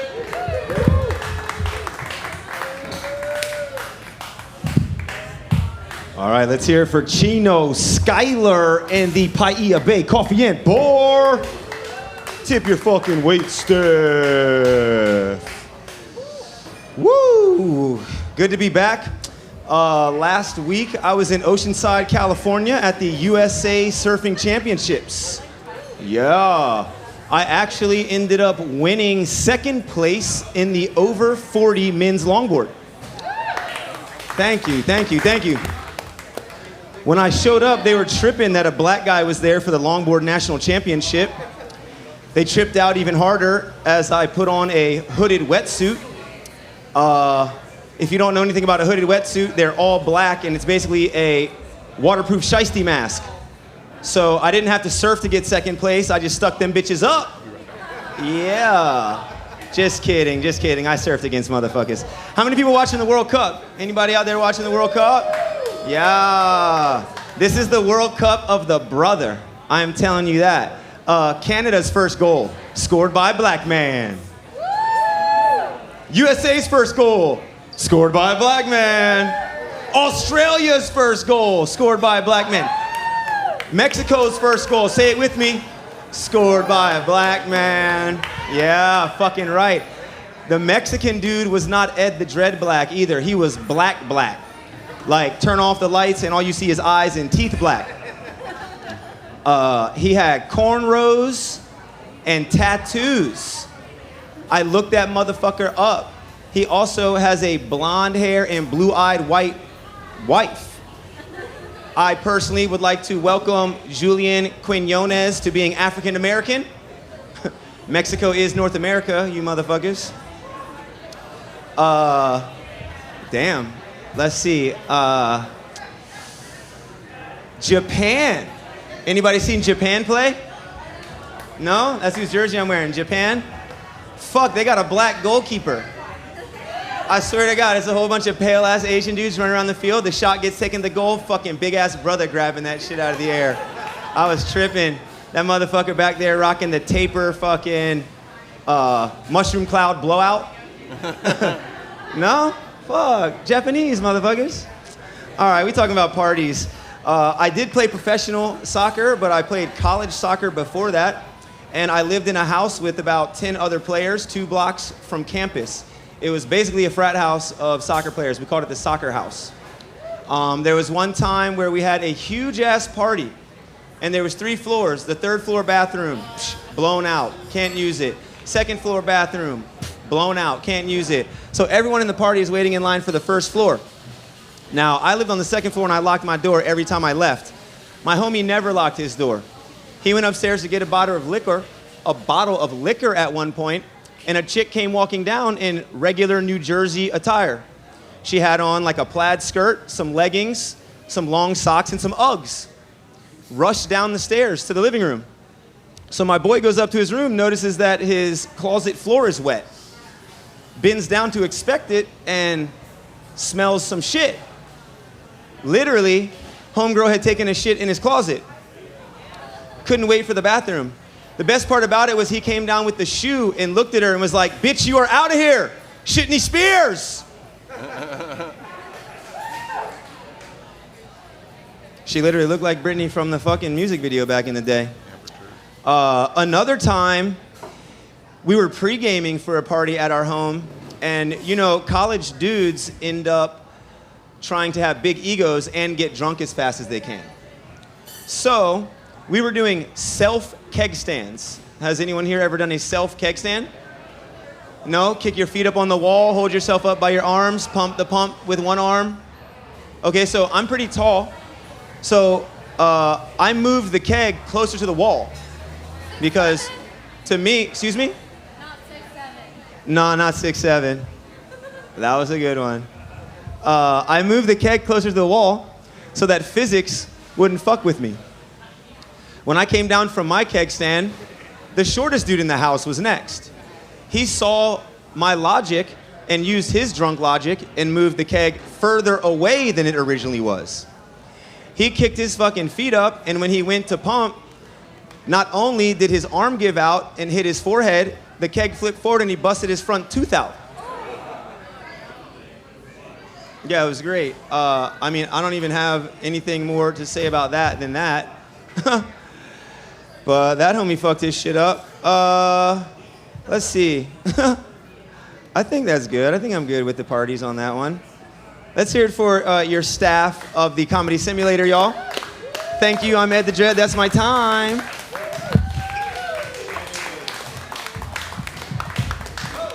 Ed the Dread, ladies and gentlemen, keep it going for him. Shitney Spears, that was pretty funny. I was thinking Amber Turd, but Shitney Spears is a good one. Ladies and gentlemen, by the way, I'm gonna do one more thing for the live stream real quick. You guys are watching an open mic live here on Maui. Thanks for staying with us. Subscribe. We're 200 subscribers away from 1,000. That gets us paid. Help us get paid. Let's see, how many people we got left? We got like 5 or 6 comics left for the night. You guys ready for the home stretch? You guys ready to wheel it in? All right. You're doing great so far. I'm going to be doing a full set here on June 25th. That's not this upcoming Thursday, but the following Thursday. If you guys want to see me do a full set, 45 minutes to an hour, I'll be doing it here on Thursday, not next, following Thursday, June 25th. Come check it out. I'll be live streaming it from this channel too. Live streamers, subscribe, watch it. It's free. Go ahead and talk shit while I do it. I mean, it won't be up there and I won't be reading it, but go ahead and talk your shit. All right, coming to the stage now, our former videographer still helps with the production. We love him, Dan Stevie. All right, thank you, Chino. Thank you, Paya Bay. And thank you guys for coming out tonight. Oh yeah, happy Monday. Somehow I got old, so I don't party too much. I started microdosing. Anybody else microdosing? Somebody over here? What are you microdosing? Shrooms? All right, I've been doing coke. Just a little bit, just a little bit. As long as I do a little bit, you don't have a problem. But if you do a little bit a lot, oh, damn it. Back in. I don't know. Ed was living at the soccer house. I guess my party story, it's about a place I was living, is a place called the Nut House. Yeah. It was called, it was the Nut House because it was on Walnut Street. And most of the people that were there had been held without their consent at some point in an institution. And I found out it's both a good and a bad idea to fill them up with acid. You know, it makes a fun night. And I wound up with a bunch more acid than I needed personally. And so me and a friend ate some, and we handed it out. Kind of gave a bit of a communion. That's how the party started. One for you, peace be with you, peace be with you. And yeah, pretty quick it kicked in. It kicked in way faster than we were expecting. And it was around Christmas time, so me and a friend, we got the idea, hey, we should go get a Christmas tree. Except it was a little late, so everything was closed. And we drove to the little nursery, the tree nursery. We jumped a fence and tossed one back over. Head full of acid. We seemed so skillful in our heads. But I also found out that if you do enough acid, you can defy the laws of physics. And you could fit an 8-foot spruce into a 2-door Ford Thunderbird with 3 giggly goth girls in the back. So it was kind of like 3 goth girls, 2 pierced boys, and an 8-foot spruce tree. You know, it was festive, is what I'm saying. And we got back to the house, and there was too many cats in the house, and we didn't want them to climb into the tree, so we had the bright idea, hey, we should invert it from the ceiling. So we had to go take a trip to Walmart. Acid field trips were the best. Not for everybody around you, but for the group doing it, it is. And yeah, so before we got kicked out of Walmart, we got what we needed. But we were having, you know, like little bicycle races in the lanes, in the aisles. Nobody wins those. Nobody wins those. But so we got back to the house and we hung the tree inverted from the ceiling, which was it was funny to us because half the people were Satanists as well. So, you know, hey, you make friends where you can, you know. So then the last thing was what do you have for a Christmas tree with a bunch of degenerates? You know, what do you need at Christmas time? So we decorated it with cigarettes and condoms. Merry Christmas. All right. Hey, my name's Dan Stevie. That's my time.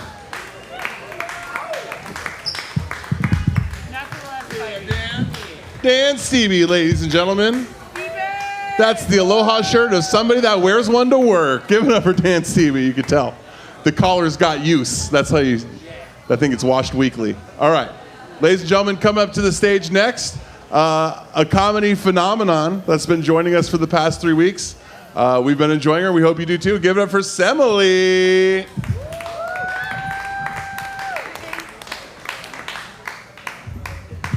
For Chino. Thank you, Chino.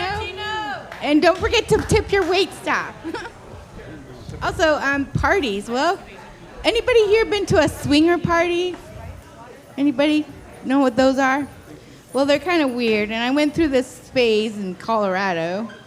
And there's some really trippy freaks out in Colorado Springs. So I've never been there, but they kind of merge over to Mesa County, which is where I was from. And Grand Junction's the biggest armpit of Colorado.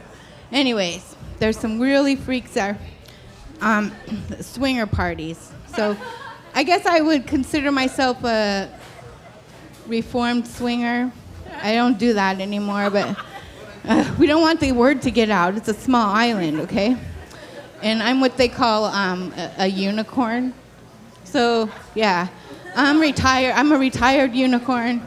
And I was dating a guy. We've been together for 20 years. He lives in Arkansas, long distance relationship. Anyways, he's a stag. So we had a good thing going. It was really fun. And speaking of pegging, so yeah, we did a lot of that thing. And my video game handle, we used to play a lot of video games.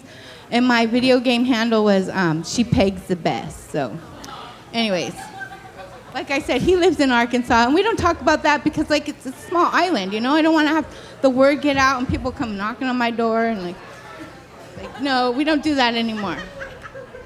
So, and other kind of parties, like birthday parties for, like, little kids, I suck at that. I raised 4 kids, and I'm trying to make birthday parties happen. Like, that's a lot of pressure, you know, to make a fun kid party happen. And I was always so jealous for all the moms that had it all together to make the great party with the balloon sculptures and everything. I'm like, you're lucky if you can get a piñata and you get to hit that thing a couple times. Yeah, parties. I don't do that anymore.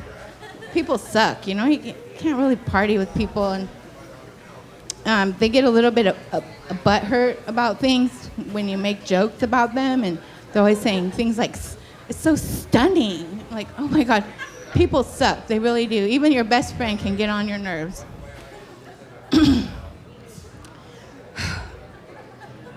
Oh gosh, I don't know what to say. Parties. Okay. I had something in mind. Speaking of, what was the guy talking about before earlier? See, that's what I do. I forget these things. It's hard to be a comic because you can't really remember what you were going to say. I had it all figured out over there. Which guy? You. What were you talking about? You're saying something. Acid. No, that wasn't it. Anyways, it was a good one, too. Anyways, my name is Semele. I go by Semi-Sweet, and don't tell anybody I'm a retired unicorn, okay? And I might just want to jump on that horse one more time. We'll never know. Well, stay tuned, right? Subscribe. We can make money off this shit. Semele, ladies and gentlemen, keep it going for her. She says she's a unicorn, but she sounds more like a Pegasus, am I right? It's a pegging joke, Pegasus, mythological horse.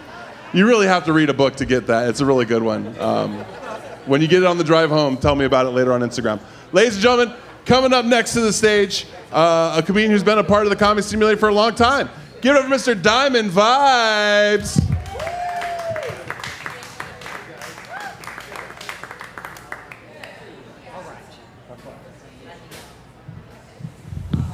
All right, what's up, y'all? I want everybody that's a partier to say yo. And I wanted to hear across the street because there's not very many people here tonight. All right, thank you guys. So, I don't party anymore. I quit that a long time ago. But I have my party stories are like a Clint Eastwood movie, good, bad, and ugly, you know? And so, the first time I ever partied was at a Grateful Dead show, right? And the Grateful Dead was playing at Madison Square Gardens, and they were doing I think an 8-day show, you know? And I'm walking around, and I hear doses. Doses. I'm like, what the fuck is a dose? And dude goes, it's LSD. And at that time, I thought LSD was like PCP. I'm like, doesn't that shit make you jump off buildings? And I said, is everybody here on LSD? And he says, yes. And I said, well, how do I get some? He says, well, you go across the street, you get a piece of cardboard, you put it around your neck, with Dose Me on it, and people walk up and give it to you for free. That was fucked up. Oh my fucking God. So, all of a sudden, I get liquid, and I get paper, and little gels, and all kinds of things. I didn't know you weren't supposed to eat 100 little motherfuckers, so I ate a lot of shit my first time, right? So, I'm at the show, Grateful Dead, and all of a sudden I'm in there, and I started to think that the Grateful Dead, the Madison Square Garden was a spaceship. Now all of a sudden we're gonna all fly into space, and I didn't want to go to space, and so I left the fucking venue. I'm sitting on the steps, you know, with my eyes because everything was really fucked up. And this dude walks up and he pats me on the shoulder, he goes, brother, what color makes you feel good? I was like, all of them. And he became my best friend, right? And, you know, I'm a musician, so one night I come home, and there's a big-ass party at my house. I lived in the warehouse, and we used to do warehouse parties.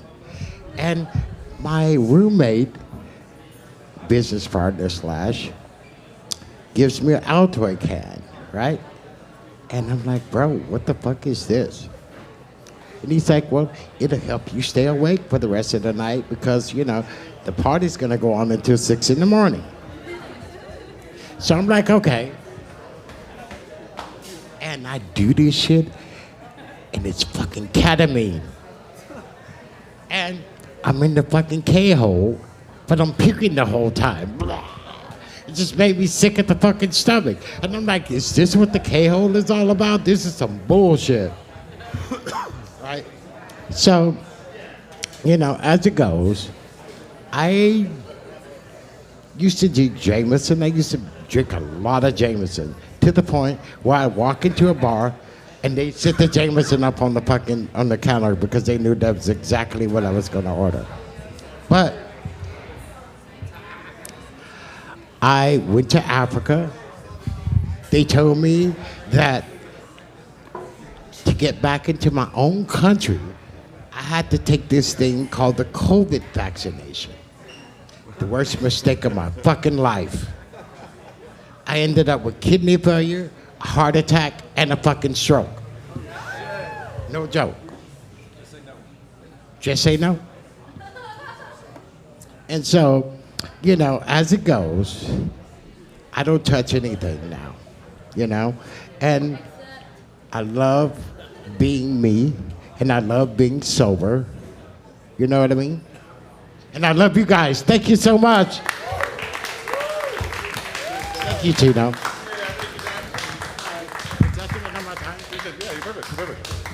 Keep it going for Diamond, ladies and gentlemen. All right, we just got a few more comics left. We're going to keep it rolling. Ladies and gentlemen, coming up to the stage, possibly the best comic of the night, the best dressed comic of the night. Get it for Cool Hand Luke. This guy's spoiling my set. The best comic of the night. He's only saying that because I had best comic of the week last week and he deleted the poll and then reran it. What? So tonight's like party jokes. Party? Are we talking about parties or party? Right? Yeah. Yeah, we're talking about party. No, party's slang for like cocaine, right? I don't know. Whenever I meet somebody who does cocaine but they don't smoke weed, I figure it's because they got a good job.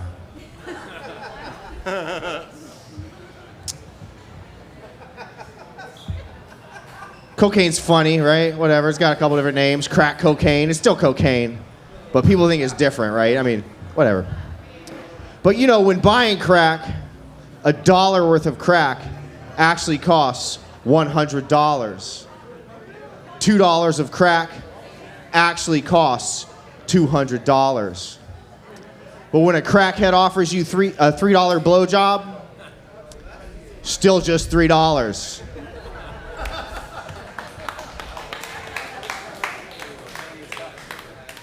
I know some of you are wondering, trying to do the math, how many $3 blowjobs does it take to get $2 worth of crack? The answer is 66.6.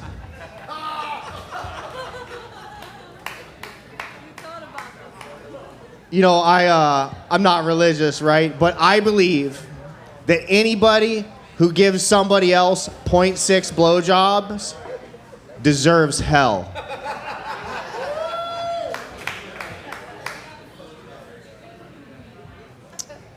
I didn't go to college. I joined the Marine Corps.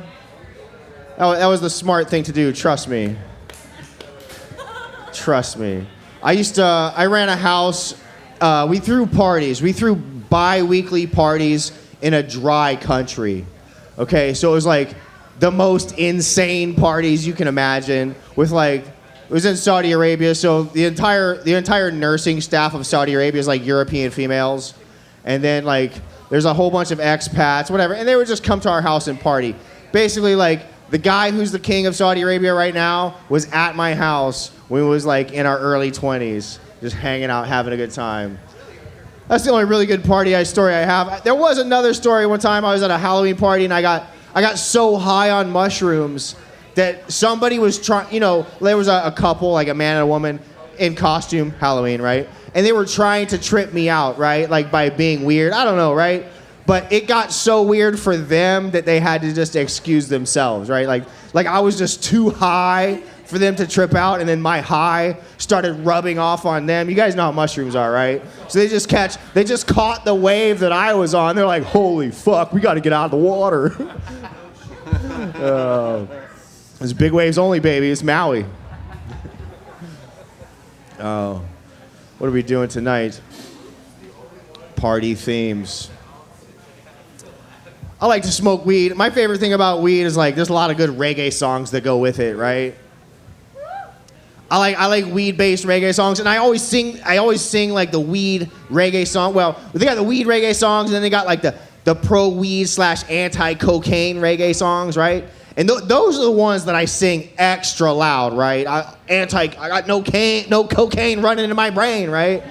Sing that shit extra loud to keep people's suspicions down, right? Like, you gotta take precautions out here.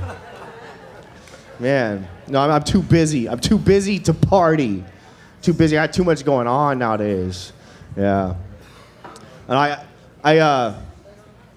don't know. I figure if I had more time, I'd probably party more. You know, like the people that camp out permanently, like they're partying a lot, right? Like they're not just doing that shit for fun, right? Like there's drugs involved, right? Like I'm so busy, like I couldn't even like have like a moment of like, yep, let's just go sit in my car and get high. Like it just doesn't work for me. But apparently, like if you go to like the road on the way to the dump, Pulehu Road, right? That's all they do all day long. Just fucking get high, right? And what do? They fucking cook out. They live on Cookout Road, right? What a perfect life. They just hang out, get high, Pulehu all day. Man. All right, I'm Cool and Luke. Have a good night. Keep going for Luke, ladies and gentlemen. I thought I was the only person that drove by and was like, man, it must be nice, right? I just got a drug problem. That's what that means. I like the dollar math there too. I had a homeless person threaten to key my car if he didn't give me $1, and I was like, "I'll give you $1 if you can tell me why the fuck you got keys, right?" What doors were you opening? All right, ladies and gentlemen, come up next to the stage, the man bun himself, Mr. Eddie V.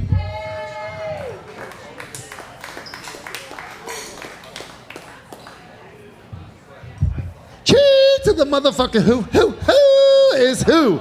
Man, I'm telling you what, I have been to some crazy parties. I went to a party in San Diego, okay? The party in San Diego. Well, San Diego, for those who don't know, it's the Tijuana of California with a whole lot of signs explaining what you can't do. That's the only difference. So, you know, we went to this party. My DJ, my buddy's a DJ. We're at this party. He gets invited. Bro, we're at this penthouse party overlooking the bay. It's going to be sick. So we go to this party, and there's like lines on the kitchen table. So there's lines on the freaking... dude, this party was insane. There's naked girls, or they're wearing like bikinis. There's jacuzzi. Dude, this place was out of control. So... I walk to this side of the room, I'm like, doing a line, okay? Walk to this side of the room, doing a line. I end up meeting the guy who's the host, and he's like, yeah, bro, I'm going to my arraignment in Chicago in 3 hours. I'm like, dude, this can't be good. like if you're partying this hard, you're gonna be in for a while. That's what I'm guessing. But maybe not. Maybe he's got a good lawyer. He had a nice house, and he had good coke, and he had a lot of freaking bitches in the zone. I mean, it was out of control. I went to another party in Kihei way back in the day, and you know they used to have these little houses way back in the like freaking Kiavi brambles, and this party was so crazy. Like I walk in, and they go, "Stick out your tongue." Has anybody been to a party where you just go, okay, and then they're like, did you get any? And I'm like, I don't know. So they like, I must have got 11 doses. Like, I don't know how much I got. And then I get sent to the video store because it's Halloween party to get videos. Bro, the shit starts coming on. I'm like at the video store. I get back to this part. I don't even want to get into it. It's such a crazy thing. I get back to this party. There's a guy falling naked out of the jacuzzi backwards and eating shit on the ground. It's like a tall deck. And I'm like, he's going to feel that in the morning. And it was so, dude, everybody was so high. I got freaking thing. It was, well, is there a joke here? I don't know. It's just life. It's life on Maui, right? So, what was I going to tell? Acronyms for paella, right? Acronyms for paella. Pharmaceuticals available, inquire ahead. Right? Right? Polynesians aggressively intimidate Anglo-Saxons. Right? Pathfinders and Isuzus abandoned. Patchouli and incense again. Pungent and intense always. I have one bullet point that I wanted to talk about, and it's let me see. It's what I can. So I'm not gonna do that. That's too dumb. It's too dumb. It's okay. I'm gonna do the dumbest, shittiest joke probably on planet Earth, because we've had a lot of like kind of, racially, Chino was mad about it. So I'm gonna do it. I'm gonna say, okay, why do I not go to white sand beaches? Why? Because I'm afraid of meeting the Ku Klux Klan. I'm Eddie V. That's the worst joke you'll hear tonight.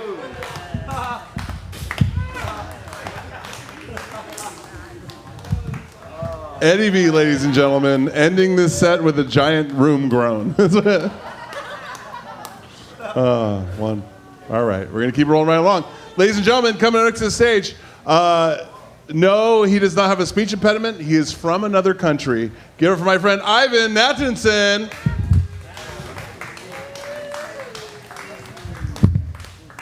Thank you so much.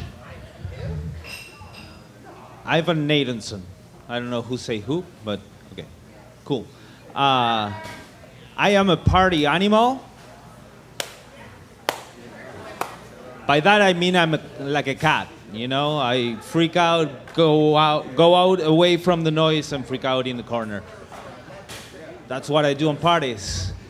One time I was in a party and I met a guy, a Russian, and I go like, hi, my name is Ivan, and he went like, where are you from? Argentina. And he went like, no, but really, like, you don't look like Argentinian, right? And I'm like, I'm Russian, and he went like, Pavlenko, dziś Mogodokia. I'm like,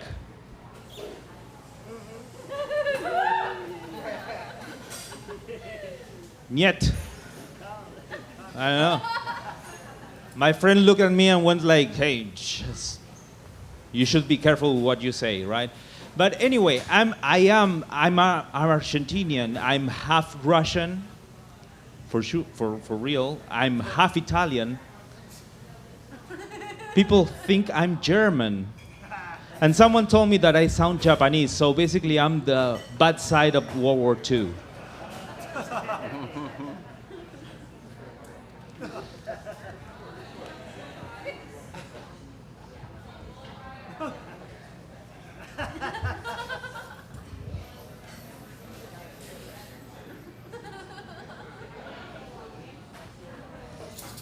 I was going to a party one time and I get pulled over by the cops. And I realized I don't have my wallet, right? And the cops were like super cool, so they go like, hey, up here. Hey, up here. The fun is here, not there, here. Okay, no, yeah, okay. I was going to a party, I get pulled over by the cops, right? I forget my wallet. All of a sudden, like, the cops go like, okay, I'm gonna be a good cop tonight, so why don't you turn around, yeah? I turn around, but it's in haiku. Everything happened in haiku. Narrow roads, I go down the cliff. I start driving down the cliff. I get stopped by a tree. Luckily. I get out of the car, I look up, the cops are looking at me and I go like, just for the record, I don't usually park like this. Party jokes, that's amazing. I was getting ready for a party and we were in Footland with a friend and so I was facing the cashier, right? The guy that just left forgot a bag and the lady just putting things in the bag has Down syndrome. It goes to the story, yeah? Okay, just stay with me. All right. You stay with me, okay. Awesome. So, she's beeping all the food, right? Beep, beep, beep, beep, beep, beep. Beer, a lot. Okay, anyway, so this lady is like, oh, this guy forgot something, and the special girl, she was like, I'm gonna get it. I'm not gonna imitate her. Don't be that rude. But she grabbed the bag and she went like hopping like this. And the cashier looks at me. This full silence, right? The cashier looks at me and she goes like, she's so cute. It's like, what? It's like, I know it's wrong, but I mean like, maybe that third chromosome makes them funnier, you know? She's like all bouncy, all happy. And I'm like, I didn't say what I was thinking, but I was thinking, yeah, for sure, she will never let you down.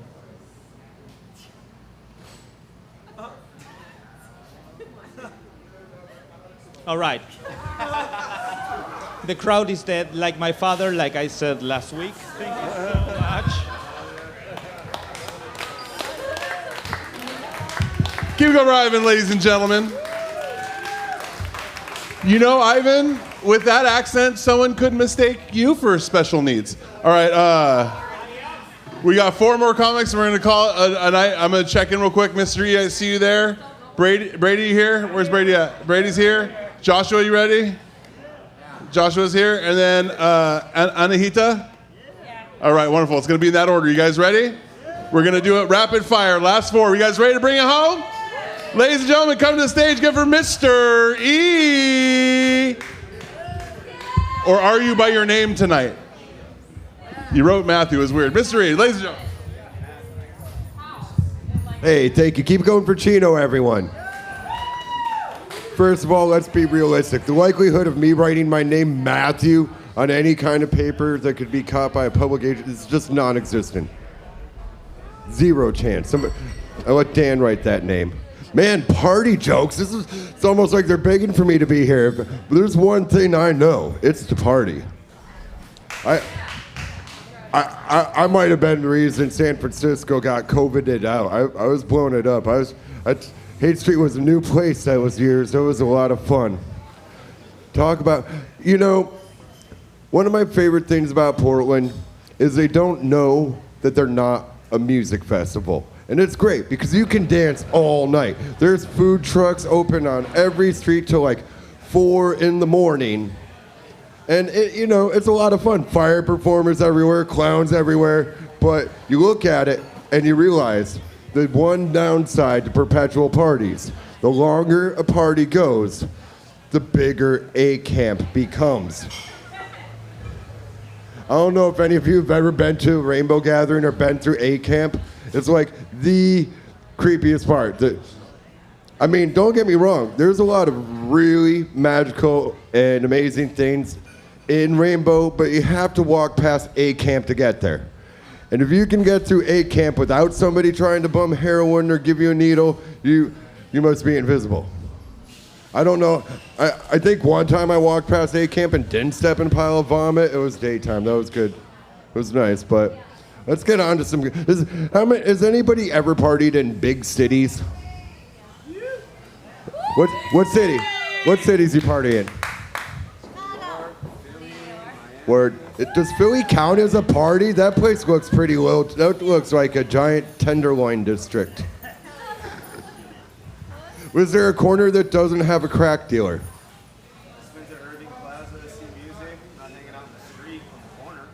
How do you get to the music place without going in the street? Good question, Mr. E. I mean, don't get me wrong. I used to live in San Francisco, and so like going to the Warfield for some good shows, hands down. I didn't even know I liked Jack Black until I saw him live at the Warfield. But there's no way you're going to the Warfield without seeing at least 3 different tanks of nitrous, a couple crackheads, and maybe one person in need of Narcan. If you're lucky. The tenderloin! Tenderloin. I'll tell you a secret about the tenderloin. You want to go to the Hondurans, but if you go to them 3 weeks in a row, they're going to switch the bags on you. It's just truth. You got to test it every time. Pro tip for you. The real melting point of cocaine is 98.6 degrees. So if you put it between your index finger and your thumb and hold it and rub it for a second, the parts that aren't cocaine will still be there. Safe drug use. Safe drug use. If it's not real cocaine, do you really want it in your... And my big final party, the 3 rules of tripping in San Francisco. Rule number 1, most important, cars are real, people. That's what those lights are for. They're not all a figment of your imagination. 2, you might want to come back, so manners are helpful. And 3, this is the most important one. If you think you can fly, start from the sidewalk and go to the top of the building. Be impressive. Tired of idiots doing it the other way. On that note, I'm giving it back to Chino. Have a good night, everyone. Thank you.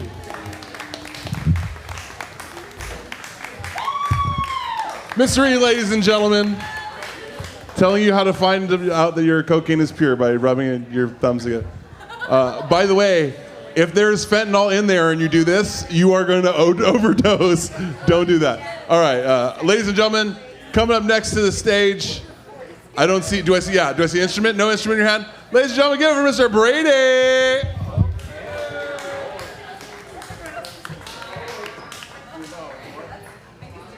Hey, what's up, y'all? My name's Brady. And I think rubbing cocaine between your fingers and letting it melt is a waste of cocaine. And in this economy, you cannot waste any. Anyways, I wrote a whole bit for this night, but then everybody was doing party stories, so I figured I'd tell mine. Somebody earlier asked, have you ever partied so hard you got human trafficked? I kind of have. It turned out to be the police, but like for a fucking moment, I didn't know that. It was, the year was 2009. I was 19. I had just moved to Lahaina, literally my first night in Lahaina. So I bought a bottle of rum to celebrate, Hana Bay rum, which I thought was good rum made in Hawaii. I think I thought wrong on that. And so first I'll tell you what I remember. I sit down, we had just moved my couch into my room. I sit down, I got a coffee mug full of rum, which is always a good start to the night. And I start drinking it, and all of a sudden I'm in a concrete room. I have a ripping fucking headache. There are no windows, and I just assumed I got shanghaied, which that's when they used to drug people in San Francisco and send them to China for slavery. That's not what happened. All of a sudden, this little slot opens up, and some real shitty food comes sliding in, and I go, oh, I've been here before. Thank God, I'm in jail. And then I think about it for a minute. I'm like, wait, what the fuck did I do? Why am I in jail? And apparently nothing, because about 30 minutes later, the cops just let me out. They opened the doors, let me out, 19, still drunk, and I started walking the railroad tracks to the house I had just moved into. Problem is, I just moved there. I had no fucking idea where I lived. And as I'm going down the railroad tracks, I see my dad. And he pulls up, and he rolls down his windows, and he gives me that, disappointed dad look.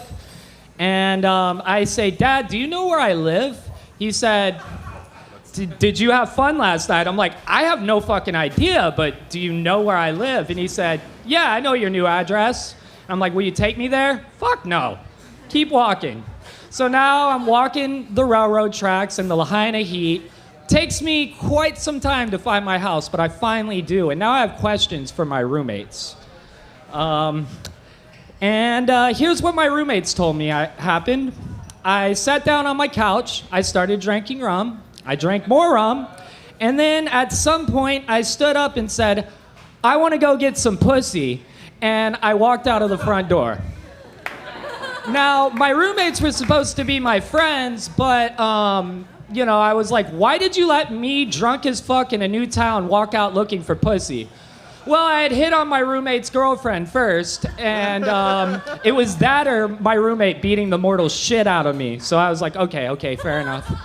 And I go, what happened after that? They're like, fuck if I know. And that's when I called my dad, because my dad had actually talked to the police. And here's what happened. At some point in my drunkenness, I wound up in the wrong person's yard. Apparently, I was very nice to these people, but I had no idea where I lived, so the only thing they could do was call the cops. And then the cops came, they picked me up. Apparently, I was very nice to the cops, and they wanted to take me home. I didn't know where the fuck I lived, so they took me to jail instead. And then they called my dad, hey, will you come pick your son up out of jail? And my dad laughed and said, ha, he can sleep it off in there. This will be a good wake-up call for him. By the way, it wasn't. I kept drinking like this for years after that. But apparently I was so nice to the police that they didn't even charge me with anything. Like, I was 19, hammered, drunk, rummaging through people's yards, and that's the most white privilege shit I ever probably had happen to me. And that's my story.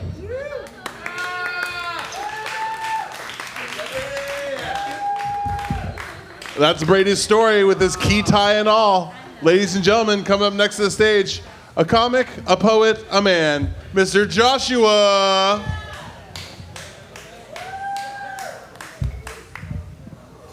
Hello.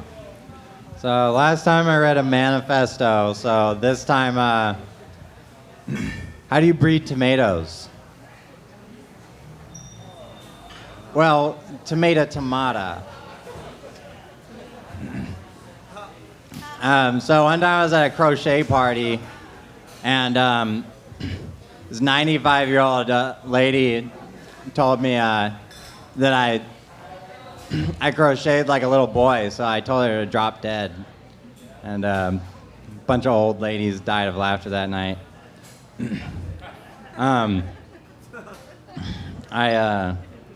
My first party ever, me and my friends, my friends were in charge of it, and it was an abandoned house thing. And so we found an abandoned house, and then they stole like a speaker and a booze and everything that we could abandon. And then we partied in the house, and then the cops came. It was the first time I ever blacked out, and I didn't know what happened during that time. But when I remember coming out from the blackout, the first thing I remember doing is jumping down from a shelf. Everybody called me Spider-Man after that, and I didn't know why. And then the first thing I see was a flashlight in my face, but I didn't have my vision back. And then I hear, like, you guys are going to jail, and I see a cop, and then I run past one cop, and then I run past another cop, and then I run past a bunch of kids, hop a fence, and run down the street. And I'm just running past a bunch of people walking, and cops were just letting us go. It was like they were making a joke, but yeah, I was in a special ed class one time and one year, and the kids were like mean to me, and they liked making fun of me and then laughing at me about it. So one time I was looking in a mirror, just zoning out in a mirror, and they took the mirror and they turned it around, and they wrote my name on the back of it, and they asked me what's the difference, and I said, I don't know, I must be dyslexic, but that doesn't make me dumb. Maybe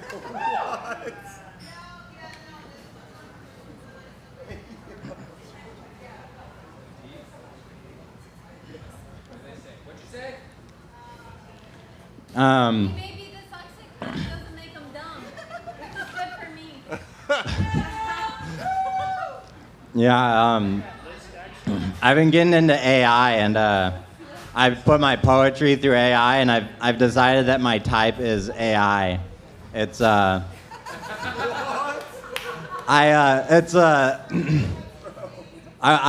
what I want to marry somebody like AI. It's like I put it through, and it only understands half of what I said, but it gives me the most interesting conversations I've ever had.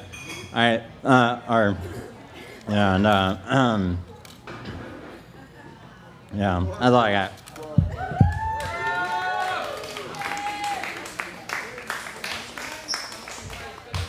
One more time for Joshua, ladies and gentlemen. All right, I got one more on the list and then a special one for you. Ladies and gentlemen, give her Anahita. Aloha and salam. I am probably the only Iranian woman living on my own here on Maui for over 20 years. Now, some people ask me why Maui? Because it's 180 degrees away from Iran. That's why. My dad still lives there, and he moved there after retiring, and that's partly the reason why I haven't done stand-up up to now, even though people have been begging me. But I didn't want the IRGC to go pick him up. Now, tonight's is a party theme, so I am the ultimate party girl. I got lots of party stories. I'll start with the one from Maui, from when I first came here, and I was 20 years old looking for weed. We asked around with my other Iranian girlfriend, and asked around. Somebody told us there's a guy named Big Frank on Little Beach that we should go looking for. So here are two Iranian girls fresh off the boat from Iran, been on the island first time, going to Little Beach, looking for Big Frank. We're like, how do we know it's Big Frank? They're like, you'll know. So here we are looking around, like, is that Big Frank? No. Is that one? I think that's the one. So we start following Big Frank around, and then he goes in the water, and we following him in the water. And then we finally ask, are you Big Frank? And he goes, yeah, I am. Like, thank God we didn't have to ask everybody on the beach. So there, we had a great partying time after that on Maui, and that imprinted Maui on my little old head, and that's why I moved here a few years later. So here's another party story. My mom and dad got divorced when I was 22, and my cousin was getting married, and both sides of the family were going to be there except my mom. And my mom dressed me up in her little strapless dress with her little bolero, Oscar de la Renta jacket, made me promise I'm not gonna party, I'm not gonna drink. I promise, pinky promise, no drinking, no weed, nothing. Totally sober, sitting there in this Iranian wedding, being a good girl. So many boys came and went, sat in front of me, future suitors, boring. Anyway, I was being good, yeah? Until they were gonna throw the bouquet up in the air and I was gonna catch it like a quarterback. I took off that bolero jacket and I got right in the front and I jumped up so high that the strapless dress fell down, all the way down, and my boobs were all the way up. In all the wedding pictures from around the world, my cousin and my whole family got it, were these two big boobs on top of the bride's head. But I caught the bouquet. So, aloha. Keep it going for Anahita, ladies and gentlemen. Boobs flying. She didn't even tell the most important part of why he's Big Frank. You guys know Big Dick Frank at Little Beach, right? Yeah, Big Dick Frank, the one who doesn't need a fin. He just drags that thing in the water and it gets traction. He's called Big Frank because he used to do porn in Japan. The dude's got a baby's arm with holding an apple. The thing is ridiculous. And he's so nonchalant about it. You're like, are you Big Frank? He's like, yeah. He's just, I guess so, bro. They just call me Frank, but I guess I am pretty big. Oh. He's a cool guy. I like Big Frank. All right, ladies and gentlemen, closing out the night while we figure out audience member of the night and comic of the night. By the way, audience, live audience, we only have 4 in the poll. So if you have somebody you want to elect, write them in the comments. We'll figure out who comic of the night is. I'm going to find audience member of the night. But now, closing out the set, a comic who almost died this past week. I'm happy to give him some stage time. I won't say his name for warrant purposes. Give it up for B. Mikes. How the hell are you doing, Paya Coffee Bar? How the fuck are you doing? I almost died last week for this. I've been up for 24 hours, so excited to do my set. Or maybe it's the 31-year-old chick I was banging that lives across the street. I'm not sure. I OD'd like 9 days ago. Yeah, it's a bad thing. Don't do drugs. Shouldn't do drugs. Or maybe I should have did more drugs. I don't know. It was really weird. I didn't know where I was at. Kind of like now.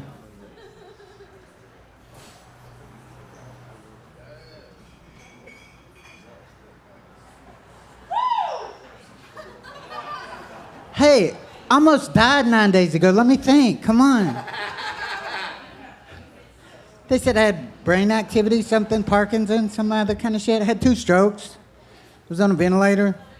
What I did, I did some coke and I did some other shit, and then I bought a car and it had some methadone in it. And I was feeling bad, and I was like, maybe I should take some of that. Nope, shouldn't have took none of that. 9 days. That was only, 2 days after I was arrested, so it's all been a blur. It's all been a blur. And then, like they said, there was a chick in here with a broke foot. Right there, somewhere. The last time there was a chick in here with a broke foot, I took her home for 2 weeks. And I seen her outside. So, history repeats itself sometimes. I don't know. I don't know where we're going. 2 weeks. Yeah, I mean 2 weeks. You stay in hospital for 2 weeks. You know, they'll keep you in there. What are they saying? Here we say, I'm so glad he's alive. Where the fuck would it get medical grade whippets if he died? Who's doing whippets? I mean, who can OD off whippets? Fuck. What else do we get? Avoid the light. Narcan was a mistake. 5 shots, bitches. Yeah, avoid the light. Don't go into the light. I saw Jesus. He was doing whippets. Narcan. I love The Thing. I've been watching The Thing all night, and it just fucks me up. It's amazing. Do comedy, not drugs. How can you do one without not doing the other? I mean, fucking, who can be Chris Farley? What happened to Jim Belushi? You know, Ralphie May. All the good ones, they OD'd, and then they say they're good after you're gone. So, fuck, I tried. You know? I went to rehab, though. I went to rehab, and I was sober for 6 years. The first thing they tell you in go in rehab is look inside yourself. So I went and got a colonoscopy. They didn't find shit. Actually, that's not true. But rehab was fun. Canadians will pay a lot of money for the Maui rehab here. It's pretty cool. 3 times. I was a 3-peat Aloha House offender. I wasn't ordered to go. I just went because it was cool. You know? Narcan was a mistake. I'm gonna lose sleep over that. It's either that or the cocaine. I'm not sure. I'm gonna lose sleep over one of those.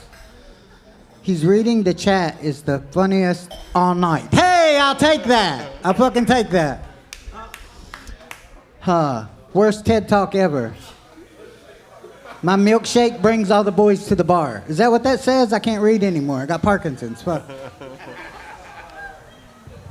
Thank y'all for having this comedy thing. Thank y'all for Chino for doing this every week for everybody that comes out. It's a lot of work to put these shows on. I used to own a restaurant before I OD'd and had drug problems. And it's a lot of work. So Chino does it every week and we appreciate it. And you should give it up for him. Put some money in the fucking bucket and tip your waiters and waitresses. Thank you, everybody. B-Bikes, ladies and gentlemen. He defeated death to be here. One more time for him. And in the chat, if you didn't like him, my Venmo is at Chino Bra, and I will buy him more drugs if you... No, I'm just joking. That's... He's like, oh, he really wants the drugs. No, guys, that's it for the Comedy Simulator night. Audience member of the night was Kim. I just gave her a bottle because most of you guys just showed up in the past half hour. Comedian of the night. I believe Joel won the polls in the online. What do we... Yeah, they're pretty rude. What do we think in here? You were here. Oh, you deserve a bottle of sauce. You're still here. I got a hot sauce for you, too. Who do you think was the funniest tonight? We're putting the pressure on your shoulders. It was Joel just is like, fuck, everyone else sucked. Give me the prize. There is no prize. The prize is a metaphor. The cake is a lie. No, I guess it'll be Joel because we got to end the show. Congratulations, Joel. You are the comic of the night. Congratulations. I have a hot sauce for you for sticking around all night as well. Also, JFK 2026 online. I want to give you a box of hot sauce too, dude. You were fire on the comment section all night. Scarlett, you're always great too. Thank you for coming back, Scarlett. Missed you. Please, JFK 2026. Look me up on Instagram at Chino Bra. I will talk to you about getting hot sauce in your hands. You guys, thank you so much for joining us. It's been the Comedy Simulator. If you had a good time, tell your friends. If you didn't, shut your fucking mouth. We don't need rumors. It's a small island. We'll see you next time. End simulation. Get home safe. Love you. Bye.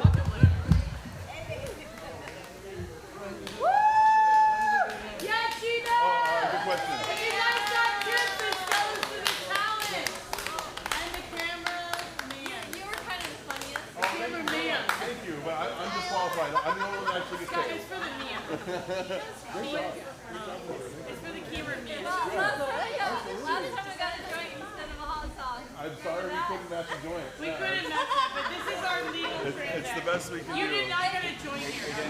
No, I did. Yeah, we can keep it rolling for a little bit. You need a guard? And we're going to keep it rolling for a second chat. If you guys want to talk to any of us or talk some shit. What's up, Jimbo? We miss you, buddy. Yeah. Jimbo got sick this week. He said he's been throwing up. Good. It's about time. I've been telling him to. He'd fit his outfits better if you keep puking. Jimbo? It's okay to make jokes about bulimia about men because nobody cares. Are you going tonight, Chino? Yeah. No, JFK, I'm not going to send you anthrax. I'll just send you hot sauce. I know it's going to hurt, so it's doing its job. But if you don't want to give me your address on Instagram, I totally understand. People are weird out there.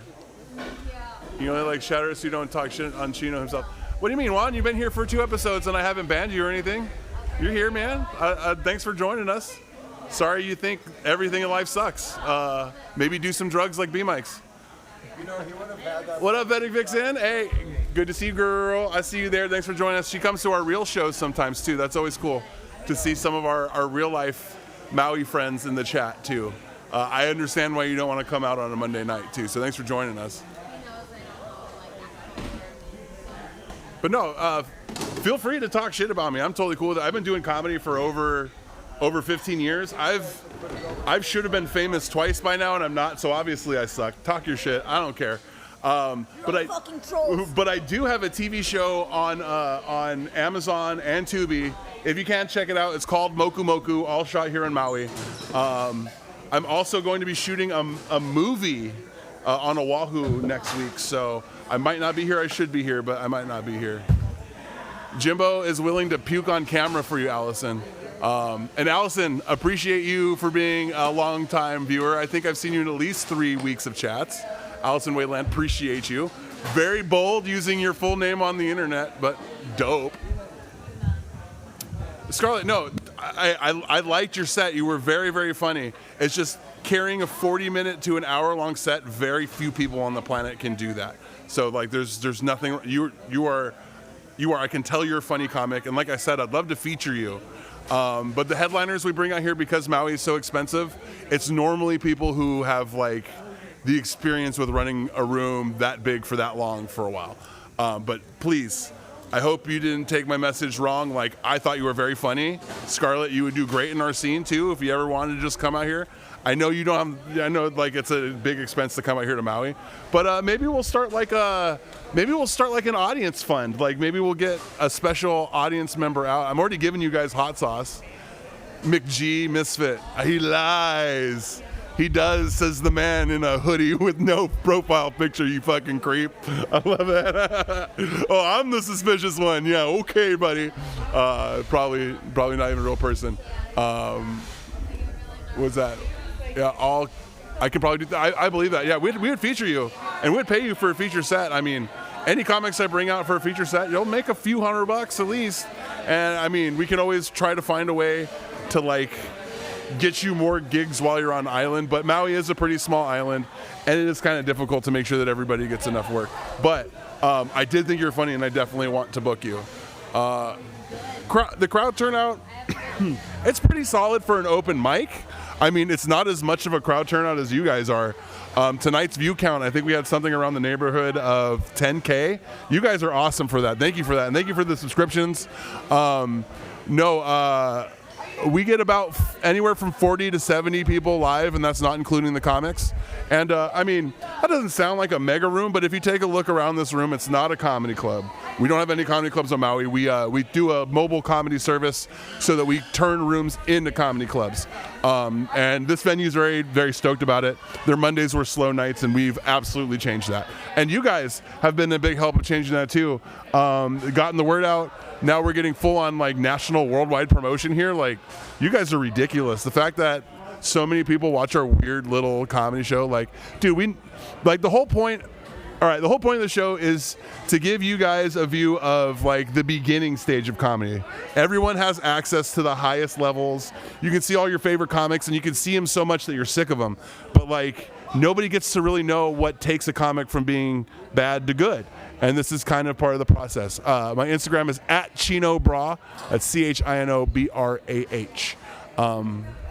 Thank you. I appreciate it, Robin. Hey, guys, I do appreciate the compliments. You guys have all been cool to me, but like, hey, feel free to talk shit about me too. Like, I'm cool with it. I don't give a fuck. I'm probably like the most cool of the shit. You know, that's how my family talks to each other. So when you're being mean to me, you just like, it's like, oh, you must be my cousin or something. Oh, we need to see Skylar. Skylar, do you want to make an appearance real quick? This is our video tech. He's the man, dude. Skylar's dope. He's the one who's given this whole show a new face. We couldn't do it without Skylar. With Shroomcat Studios. And you guys, once again, really appreciate you. Please subscribe if you haven't already. We're breaking it down, so we're gonna end this stream in just a little bit. If there's anything else you want to say to me before I go for this week, otherwise you'll have to keep it to yourselves for one more week. You're obviously a masochist, but I'm guessing that by the color. Yeah, exactly. A large man like me, I'm a big pink, bro. I am what I eat. I don't mind wearing shirts like this. I refuse to talk shit about you. You're one of the only ones all night. I appreciate that, PC Bullet Sponge. That sounds like a really good PUBG name. We should shoot some shit someday. Oh, Allison shouting out Jimbo. Jimbo, dude. Jimbo's making friends in the chat. Hey, you can see him in VR comedy too if you're autistic like the rest of us. He does comedy in VR as well. Sometimes he's the white Power Ranger, and sometimes he's Jeffrey Epstein. Although I think they might have cut that avatar and sent him to the island. What do I think about Kill Tony? I mean, great show, humongously successful. I know Tony. Tony Hinchcliffe used to come to the Ha Ha Comedy Club in Hollywood. Shout out to Jack Asadorian, all the Asadorians. I used to do the comedy at the Ha Ha Comedy Club in Hollywood, and Tony Hinchcliffe used to come in all the time. I'd serve him. I was a bartender there. You know, we'd hang out. He's definitely changed a lot over the years, but he's got a lot of success, and who wouldn't change with all the success? It's a good format. It works. He's definitely making money off of lesser comics, but that's the name of the game. That's what all comedians do.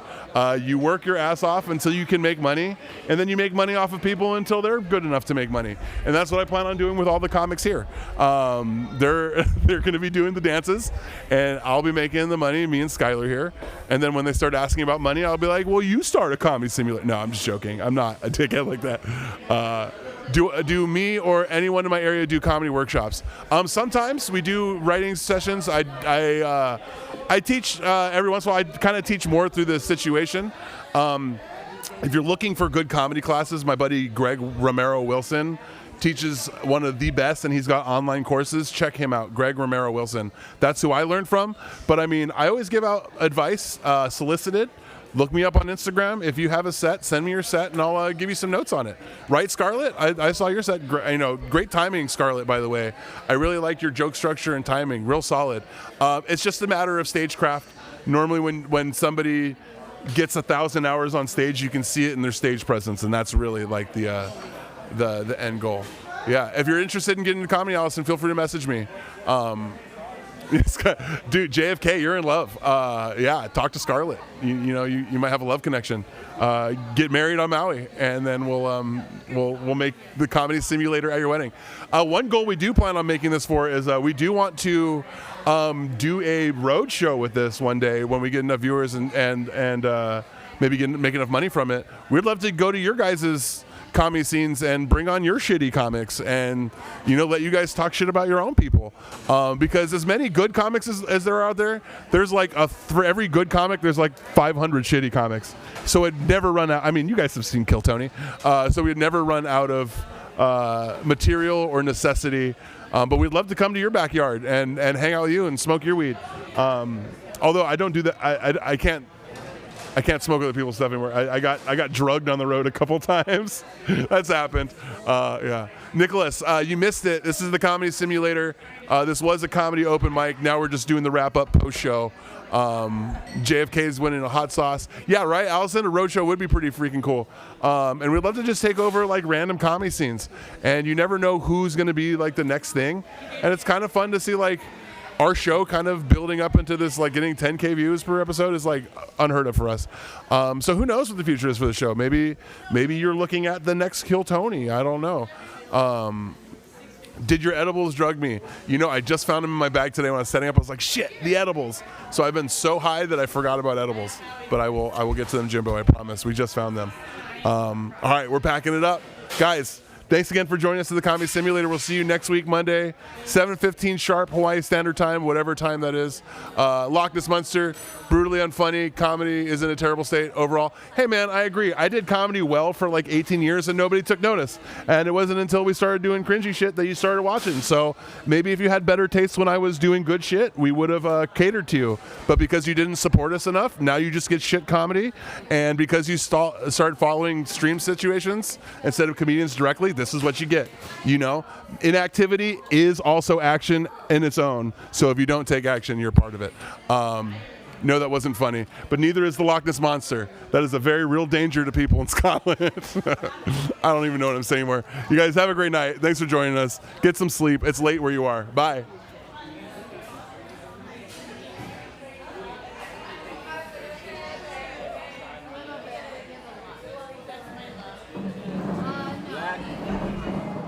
That's a pretty good explanation, right? The Loch Ness Monster has never bothered me, but I know it's a real thing. He was like, fuck. That guy really answered my question. That's super cool. I got to do a bunch of good work while you were doing a bunch of good work. This is what you get.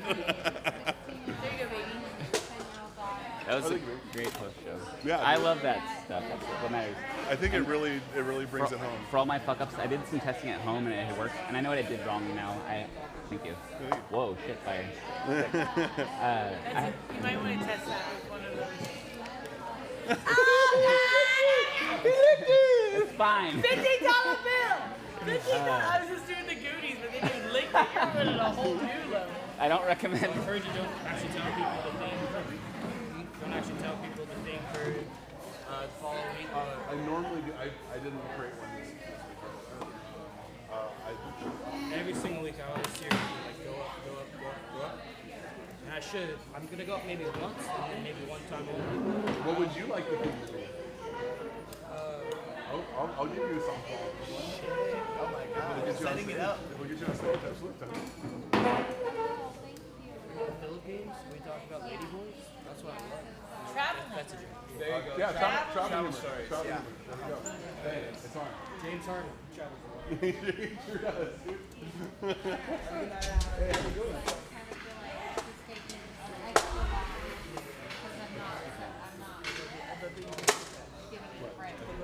Oh, we do that. We started doing that 3 episodes ago, and the audience loves it. They love that little post like, chat. Chino, you were the only funny one tonight. We can't be mean. Well, that's unfortunate. That's what I want. I did Maddie on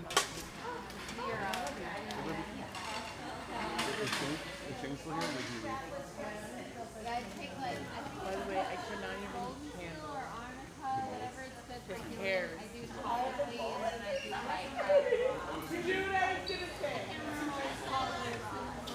Oh. Recommended by that really intuitive woman that works there. They're doing something. Yeah, she It's a 5 on the count too. That was mine. I love you, Pooja. Tell Ben I said, mwah. Yeah, that was was a thing. I sat next to Rhonda, and she said, "Oh, I really like your pukas," and I was like, She's not talking about the holes in your body, though. I know. Oh, dear Lord, put together. I'm just sorry, I'm touching you. It's okay. I understand. It's pretty touch-worthy. It is really something when someone says that. Rhonda's awesome. She's one of our little boo-boo bears. Chino and I are one of her. We brought her up, and now she's producing shows. Thank God, because we're tired. She's We're talking so about Rhonda, talented. how awesome she is. We brought her up, but she also is her own beast, and she got Comic of the Year last year for Who Power did it? Comedy. Rhonda. Oh, Rhonda. Yeah, Rhonda. Oh, thank you, Craig. You're like the best ever. When are you leaving to save other lives besides ourselves? I start school in August. So heard Okay, you're go. into some pretty amazing shit. Thank you. Go back to school again. Fuck yeah. I would love for you. Two more semesters and then I'm gonna get the job. Did you hear my RN joke last week? Oh, yeah. Where I was like, I have a lot of friends who are registered nurses. Where are all these unregistered nurses at? I'm into that wild shit. Stuff, which is like the So dumb. Coliseum. The UFC fight. It was wild. Oh wait, no. God bless. This one. Oh yeah. Yeah, there's a whole like Yeah, it's gross. Don't watch it. Yeah. Don't look into the theater. I love you. I love you. I gotta go home and eat food. I just came here because I love. know I'm Oh my God. You know, there's a bakery and we do have something on it. Which one? Sister? Yeah. It's the one right next to Parlay. If ever you're looking for late night things, oh my gosh, I just What? discovered today. Text me. Our open Thank you, Skylar. I love you. I love you, Trish. Thank you for being in our bear muffin. I don't want to be. We gotta go. Only place I want to be. I don't know. You just said 24-hour bakery. And I got, it's supposed to be. Yep. Are we able to get a quick check on how many viewers? Yes. One moment, Dev. I'm so sorry. I'll be right back. Let's see how this works. We go beep boop boop boop. Nope, wrong boop. Should beep before I boop. This live stream. Reload. Woohoo! I know. Oh, is that what you saw? Yeah. Can I help you in Broke any way, 11. baby? So that's our business. Chats 3,000, 11K viewers. We're building. Dude. Definitely the busiest one yet. And I fucked up tonight. Like I had that whole counter ready. That's 2.5K more than last week. Yeah. It'll continue. I still like the new graphics a little bit better. I don't know about the lower third. Let's see if I can show you.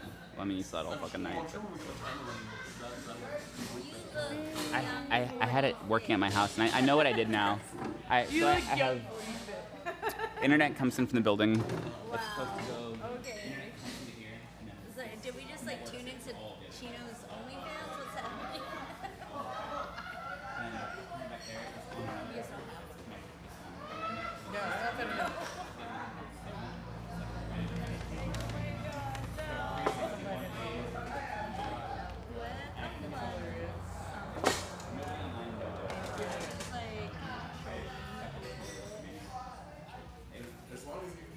It's kind of an off night. Baby, I got your food. Sweet bumps is fun. For sure. We're not at a place where it's like it needs to fire. I wanted that countdown timer going, but we'll Dude,